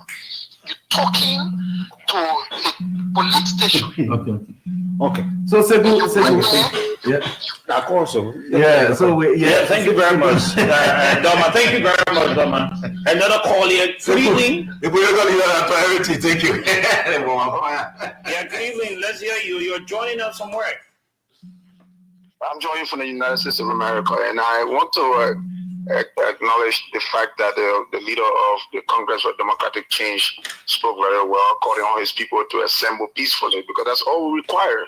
Even in government past and current government, all I ask Liberians to be tolerant, or the powers that be, to be tolerant of one another. So if protesting was fine in the past government, it should remain fine today. As long as the citizens who are protesting remains in the confines of the law, we will always find ourselves at different aisles of politics. We will not always be in the same area. Let Abraham Williams sitting in the studio there with you. My name is Dalton the Legend. We said, by the way, he and I sat in the studio together when I was in Liberia as journalists, but he and I do not share the same side today. He's more toward the CDC side, I'm more toward this government, but whether past or present, the thing we should push for, always clamor for is tolerance of one another. Thank you. Thank you very much. Thank you.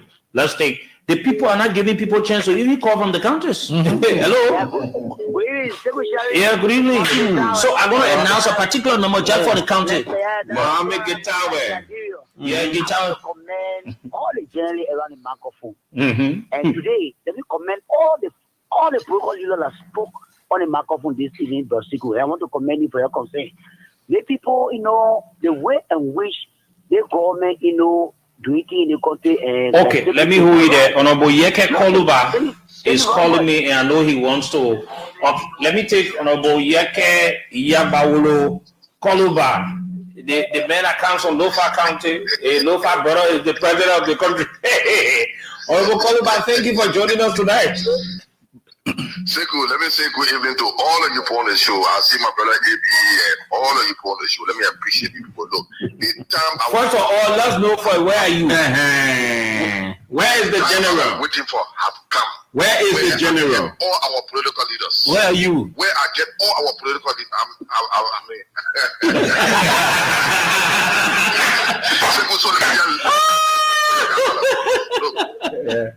What we have been waiting for, what I have been waiting for as an individual, to listen to political leaders, our political leader to speak. Let me say to our political leaders, I appreciate all of you people and everybody that believes in me should be there tomorrow. Sekou, yeah. Because of this, I'm watching you people. I'll be in Liberia no latest than Thursday. Join the process and end the process for our political leaders. Wow. Why this time? What makes our political leaders? What makes it so important to you at this time? You continue your trips, you got one more break. This is what we have been waiting for. We can sit and we harass the people of this country. There are a lot of things that need to be talked about. We see Mr. Wakai, the director of police, bringing the capital building. And we're acting that we don't know who burned the capital building. You say what? You said who burned the capital building? I want to be in Liberia and say this. No, listen. Honorable Kalba, what did you say? Who burned the capital building? Let me restate what I said. Let me restate what I said. I said Mr. Wakai, the Justice Minister, and Gregory Cuomo burned the capital building. How? When I come, I will show my evidence. I'll be in Liberia very soon. That you and the party coming before the evidence. Our political leaders to stand up, and they have stood up. I'll be in Liberia very soon. So you happy now? Be very well. Okay. Okay. Thank you. Thank you very much. Let me take another person here. And someone just texted me and say that why is it they are not hearing Honorable Koluba? And I said I tried reaching Honorable Koluba, but okay. Let me take this call. I don't know from his. Good evening. Hello. Hello. Yes, sir. Good evening. Good evening. Go ahead. You need to move from what you are listening to, please. Hello. Good evening. Good evening. Good evening. We got to take calls from Freedom and King. Go ahead. Yeah, this is Richmond Johnson. I'm calling from Accra, Ghana.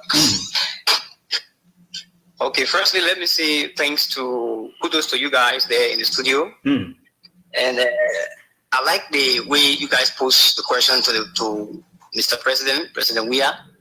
And I also like the way he responded very calmly. Indeed, President Weah is a leader. He's a leader sent from God. How many politicians will speak in the form and manner as the former president has spoken? Imagine those legislators that have been arrested unlawfully, detained for a day or more now, are from the CDC. Yet, the former president is speaking very calmly. President Weah is just a gift. It's just a gift to Liberia. Okay, thank you. Thank you. Let me take this other person here. Prince Jimmy. Yes, hello, how are you? Yes, sir. Please go ahead. Let me say good evening to all of the panelists, and let me say thanks to you guys for breaking up these issues. I'm phoning from Turkey. Okay. Let's hear you, brother. My point is this, right? All we have to tell our people is that we have to observe the process. George Weah, Alexander Cummings, Musa Hassan, they are not doing justice to our country. Liberia deserves better. We shouldn't sit and allow these. What do you expect them to do? What do you expect them to do? What do you mean by they're not doing justice? The entire process, right? These things don't happen in the foreign countries. No. It's a country of law. No, I'm asking, what do you expect them to do? Just tell us, please. Winston, let those guys stay out of the process and allow the court to do its work. That's what Go ahead. Come again? Go ahead. Go ahead. Don't want any interruption. You want to take to us? Let them stay out of the process and allow the court to do its work. Just your president tomorrow, it doesn't change anything. You should know that Liberia is a country of law. Okay, thank you, my dear brother. Let me take another person from this. Scariness sitting in there. Hello. Yeah, good evening. Let's hear you. Yes.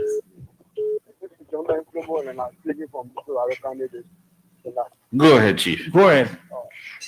Let me say thanks to you people organizing this show and allowing our former leaders to speak their mind.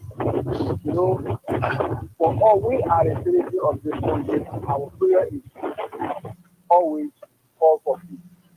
For my brother, the law of this country should be respected. That's right. And our right to be citizens in this country should be respected.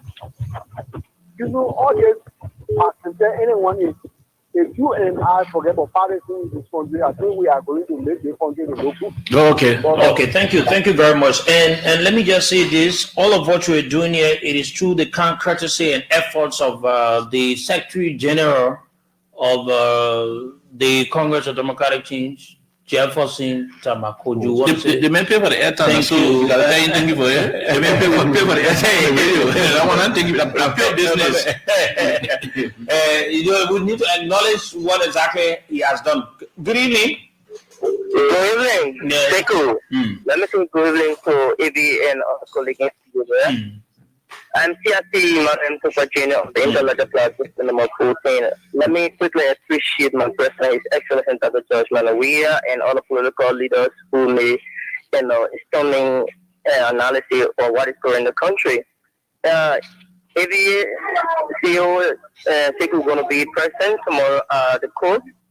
On his show, justice review, and then any act of influence. If this president, Mr. Baka, is serious, he should talk to his police IG, Mr.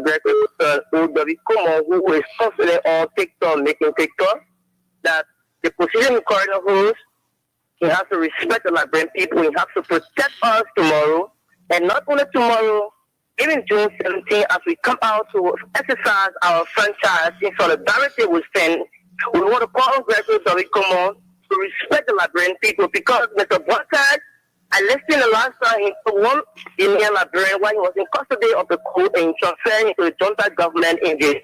We want to be unequivocal here that our lawmakers are in the hands of Mr. Baka. And if they leave the court tomorrow, they should go for quick medical checkup, because we do not trust this president, because he worked with the former president of military government. This is the reason why he's behaving in a military way, even though he was democratically elected. But we've got to remind Mr. Baka that Liberia is not for himself. It's not for him alone. He's an old man. He's going to be gone. But there will still be a Liberia to respect the right of Liberians to gather and assemble. Thank you. Okay, let me now go and take online Senator Nathaniel Fallow McGill, Senator of Margibi County. Senator, good evening. How are you, Sekou? We're doing great. And you? Well, I'm very grateful to God for being alive. Except that you are fully aware that some members of the CDC caucus are being incarcerated on allegation of Hassan, criminal mischief. And so we are very concerned, and we'll be following the situation very closely. Okay, thank you, Senator, for taking our call tonight. First of all, how your citizens, how are they doing in Margibi County? Well, Margibi are feeling very great. I know things are hard, things are tough, but we are, people are resilient. And I was in the country on yesterday. I had to graduate some of the citizens who have been attending our vocational program, our driving school program. So we were there yesterday. So we're doing our best, you know. I mean, we're like all Liberians. So things are going on fine, even though these are difficult times. Okay.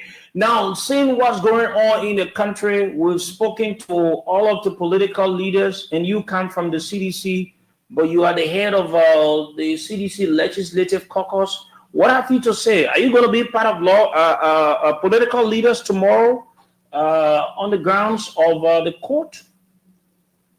Well, you know, we've been following this process. I was at the police station on Friday when the members were invited. I was there along with the political leader of the CMC, Musa, Bility. I was there when they released Poco. I stayed there for some time, but the investigation was continuing and I left. And we've been following the process. We intend to be at the court tomorrow. We want to follow the decisions of our political leaders. And so we'll be there tomorrow to make sure that the legal process is followed. I will go into the court tomorrow to make sure that we don't intend to let the standard bell, all the standard bell we spoke that are listened to tomorrow is a peaceful assembly. We want to make sure that the legal process is followed. We don't intend to use violence because this is not about violence under the people have been charged. It is our hope that their rights will be respected, that they will find the appropriate bond, and based on the constitutional requirement that they are entitled to bond, and we hope they'll be granted bond. And like the lawyer said, the case will proceed expeditiously, and so that we'll see who is guilty, because as they have said that they are innocent. But based on the allegation, we want to follow the legal process and see where the evidence takes us. Okay. My colleague KOK wants to ask you. Honorable Senator, we saw a situation before when you were Minister of State. There were protest actions where we saw sitting senators going. I remember Moali was invited to the police headquarters. Senator DeLong went there with almost all the people from your office in your whole community. Are you going to be leaving your house from Margibi? You alone in the drawer? How are you going to be going to the court tomorrow? No, I think most of the senators will be there tomorrow. I just been speaking to the senators. We'll all be there tomorrow. We want to follow the process. This is a legal process. This is not an issue of the number of people who can take that. It's the fact that Liberians are interested in this case. I think Liberians want to see a fair outcome. That's the reason why they will be there. They're not there to protest to prevent. They will not be there to protest to prevent the investigation. But people want to follow it. People are interested. And remember the CDC, we are also interested. We'll be there tomorrow. I believe the case will not be starting tomorrow, but the preliminary hearing will be held tomorrow where a bond will be found. And so we can get a release on our colleagues. Then we go into the merit of the case. But tomorrow is just a basic, there's a preliminary. They are incarcerated and I want to get them out of jail. So we are interested. Like we're not going there to go do. And like our political leaders said, we want to encourage even our parties who have interest in this case, that this is not about protest. This is about going to see what will happen, because we believe the lawmakers have rights. Okay. This is a former speaker. Honestly, I would have thought that given the fact that Fonati is a former speaker, a state member of the House of Representatives, and along with the other guy, they would have been released after the indictment by the court on personal reconnaissance. But the judge hasn't granted that. So tomorrow we'll see that we can get maybe insurance bond to release the people that don't proceed with the merit of the case. Okay, all right. Okay. Senator, is there any message you want to give out to your people listening to you? Well, I want all Liberians who have interest in the democratic process and the rule of law to follow this case. And it is our hope that the rights of our colleagues will be respected. The law requires that they are entitled to bond. And this is the former speaker. The other members are current members of the legislature. They are elected officials representing their people. We hope that the court will see reason, and even the fact that they will not, they will not run away. They're going to be in the country. So I don't see any reason why the bond will be denied. But we'll follow the process, and those who appear tomorrow at the court, we want to encourage them to be peaceful and to remain peaceful. Let the standard brother citizen say respect the police. We'll follow the rules, and also the police will provide an opportunity that people can follow the legal process. Thank you very much, Senator. Thank you for taking our call tonight, and we wish you people all the best. Hope to see you people out tomorrow. Yeah. So we'll be there tomorrow. We'll definitely be there tomorrow. And God bless every one of you. And we hope our country will enjoy the peace that we all deserve.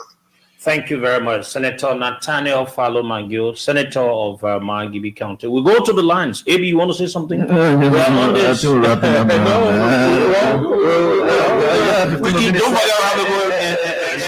for tomorrow morning. For like 50 minutes. No. Hello.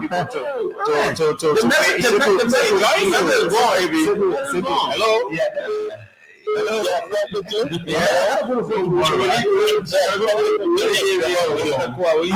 Personal lawyer. Yes, please go ahead. Yeah, good evening. This is Former Video, and I just my yesterday. Let me say good evening to Teacher Life. Let me say good evening to Wisdom. Let me say good evening to KOK. And let me say good evening to our president. I listen to him. Let me say good evening to all of the political leaders that I think on the show this evening. I listen to them. I listen to Mr. Kune. And you also cool the message that I got from our leaders tonight is all about going there tomorrow, be peaceful, avoid violence. But you know, I listen to that message and it is true. We all need peace in this country. But our own people get a thing that say if you tell a kid not to eat a fish, you should also tell a pig not to smell. Our leaders say we should go there tomorrow peacefully. We hope tomorrow. The same way under President Weah regime, Mr. Braka, the law of Mo Ali, other folks, they went at the court to listen to cases there before and they were granted permission and they enter. So I hope tomorrow our people that will be going there tomorrow, they should present them the same permission and our citizens should listen to that case tomorrow. And all we should start tomorrow peacefully. Let me say thank you for the program. You know, thank you very much. Okay, thank you. We'll take this other person. Go ahead. Good evening. Good evening, Oliver Khan, and the rest of your colleagues in studio. Quickly, no time. Well, my name is Mark Doko, and I called tonight from the grounds of the Coalition for Democratic Change here in Congo Town. You know, KOK, this is the movement we've long been waiting for, where our leaders will speak and give us a marching order. And we are on a revolutionary mandate to appear on tomorrow. We've listened to all of the political leaders, most especially former President George Weah. Quickly. And we are so happy. So tomorrow we will turn out in our normal, and the police should be cognizant about Newton's third law of motion. So we'll be peaceful. Okay. Newton third law of motion is square. This person, quickly, no time. Let's hear you. Thank you, Kang. How are you? We're good. 30 seconds. No time. We gotta go. Yeah, thank you. Thanks for having me. This is Ben on the line. Let me say Hassan to all the political leaders that have spoken on the radio this evening. Go ahead, man. Thank you, Kang. Thank you so much. It's a very beautiful comment that was being made by Ambassador Weah. Cummings. These are comments that is welcoming in our country, and we appreciate them very kindly. Look, here's it. Our country is now based on the kinds of lawlessness and other kinds of things. Ambassador Weah spoke as a president. Joao spoke as a vice president. Cummings spoke as a leader of the country. We have to come together to unite our country. We can't be in a kind of fashion, form, and dangling here and there. Ambassador Baga, President Baga should understand Liberia belongs to all Liberians. Okay, thank you. We'll leave you right there. And just to let you know, I just got an intelligence that the last person. I just want to say something is important for us. I just got an intelligence that I think they have some innocent people moving around, and so just in case we're leaving, we need to watch our steps and everything. Okay. I just got the intelligence. All right. We'll leave you right there. Let's talk to you. Go ahead. Quickly. Let's hear you. Hello? Hello. Go ahead. Quickly. You're the last person from my end. This is Abraham Connor calling from the United States. Okay. Thank you very much.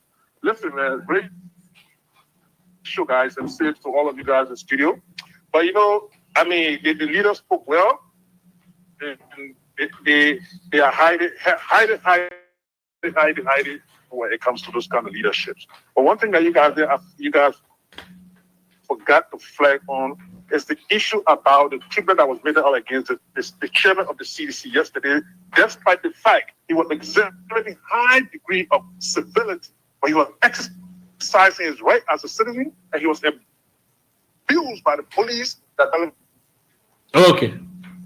All right. Okay. You guys, maybe you never asked the leaders here about Thank you. We can take you for long. Okay. Yes.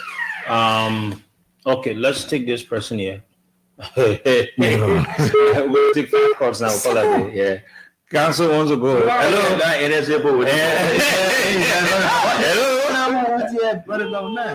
Okay, let me take 2 calls now. You guys, most of you guys. Good evening. Yes, good evening. Yes, I'm Moses S. Dola to join you from Bangabong County. Bangabong County. Let's hear you, my dear brother. Thank you very much. I want to say thank you to all of the speakers, all of the political leaders of the various parties.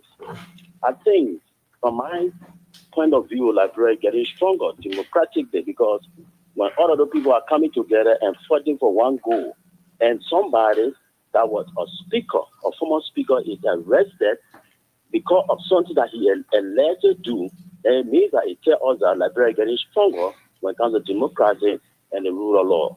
And there's no one is above the law. The law should take a course. Thank you. Go to court and they are guilty, let the law take a course. That's what I wanted to say. Thank you very much, this person. Hello? Hello? Yeah. Good afternoon. How you doing? Good evening, sir.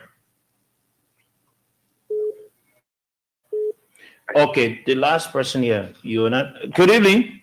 Yeah, good evening, Sekou. Yes, please go ahead. Well, let me appreciate all of you in studio. My name is Ami Dana and I call from the UN draft. Well, Sekou, let me call upon President Weah tomorrow. He's the only reserve that we, as a common people, we are depending on. He should be very careful tomorrow in our grouping. I'm begging him, please, not to show himself on the altar too much. I'm begging him, please. I will too full. Okay, I'm going to squeeze in this person, which is an international caller. Hello? Hello, Sekou. This is Ali Masani calling from Baltimore, Maryland, USA. Thank you for the show. Thanks to all of you over there. Thanks to all our political leaders. Yes, first, I want to say something. There's a caller who called and said that... Speak to the issue as the way you think about it. Leave the caller. To the issue, okay, just to the issue. This whole thing about the investigation that went on, because some of us, what we normally see, Red Coma made us to understand that the capital building was highly protected by security. Where were those security when people went and took the chairs for the Capitol building? Where were those security when they set the plane ablaze? The next day again, where were those security when they went and cut wires for the speaker office? Have any of these security work for investigation? These are the first people to be investigated. This is what we see happening in the Western world, and they levy this country, but when they go back, they don't apply this thing. What are the things that they can carry back to change our country in the best way? Okay. All of that question I Isaac were equal. Thank you. Okay, thank you very much. My gentlemen, here we are. What next? And so let me just wrap it up. Yeah. And let me say thanks to you, Sekou, for everything. And we are grateful to the Almighty God that we're able to end it like this. And thanks to the leaders, all those who spoke. And I think all of the partisans, especially of these political leaders, and they did listen to them. And my takeaway from everything, Sekou, like I always said, the former president does not disappoint. And no matter what it is, he always demonstrates leadership. You know, for every preaching we ever did, I can recall, and there were times that similar questions were asked Joseph Boakai when he was in opposition. And he said denigrating things about the government. Even with all the preaching we did, he still respects the police, though he knows visibly that the police have been very much unprofessional.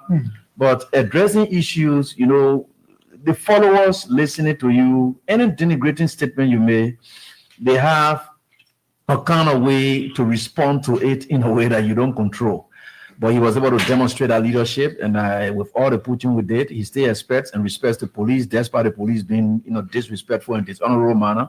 He still respects them, and the honor is upon them to demonstrate that indeed whatever respect is accorded them from the political leader from the CDC, they're going to demonstrate it. And because his own party chairman was just bundled up yesterday and bidding, and here is a day right after that happening, he still respects the police. That speaks leadership. And I want to say thanks to all of you and thanks to all of us for being here tonight. It has been quite a great time. We look for the best on tomorrow. We look forward to the best tomorrow and for our country.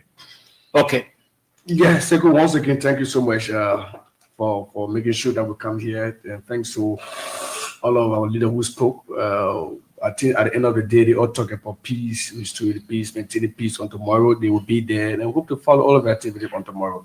Thanks to True Management for the opportunity to be here. Wisdom, okay.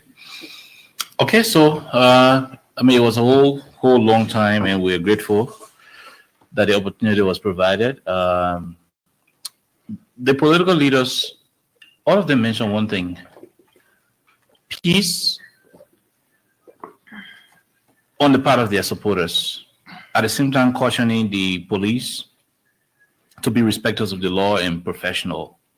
It is upon the police to save the future of our country. 4 political leaders of 4 of our biggest political parties will be going down there tomorrow. This is not the time you will be trigger happy. This is not the time you want to smoke all your tear gas. It is different when the news director at King's FM is being attacked than when the manager is attacked. Get that correctly.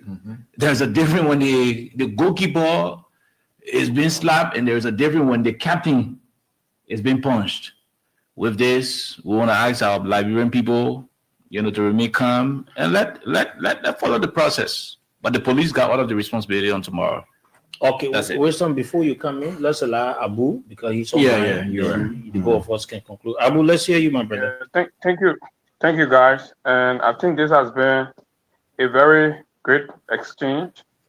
I want to say thanks to our Liberian audience, the followers, both home and abroad.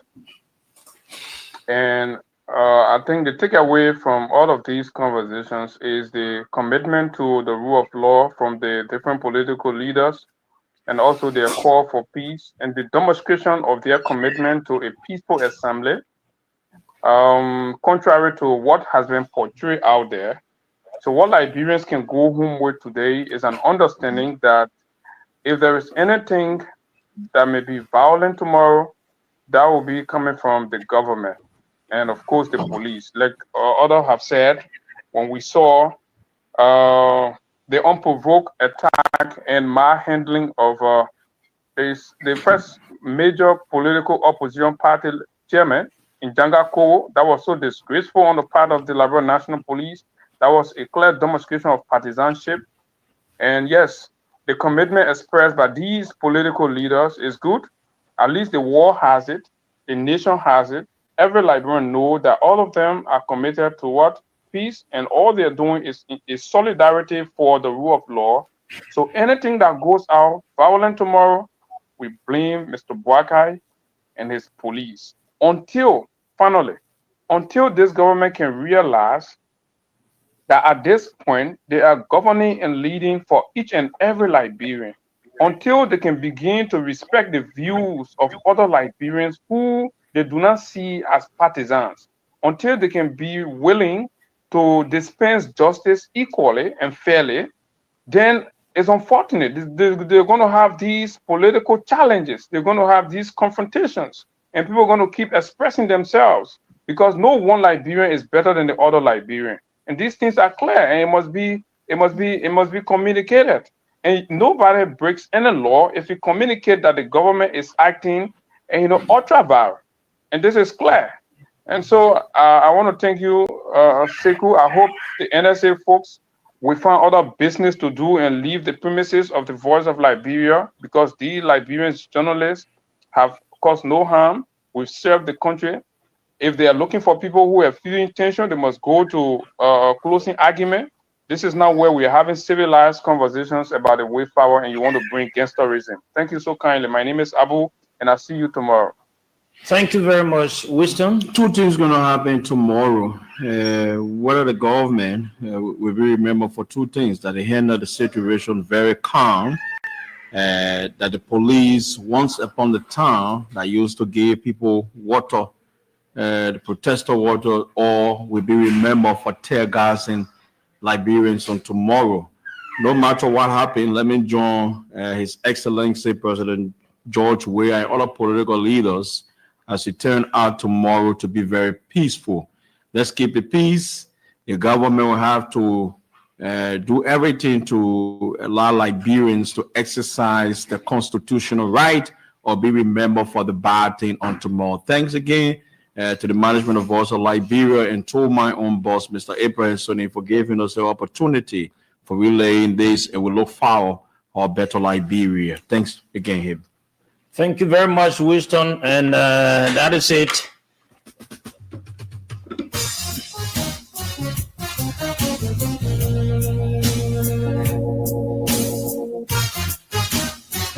And that's all the time we've got to be here. We want to say thank you to all of you for listening. Those of you who've been watching, we want to say thank you very much. And indeed, these are the kinds of conversations we need to be having. To all of you, you've listened. My name is Sekou, and indeed I'm Sekou Sharif. Inshallah, we'll talk to you next time. We want peace in Liberia, peace in Monrovia, because Babylon shall not rise.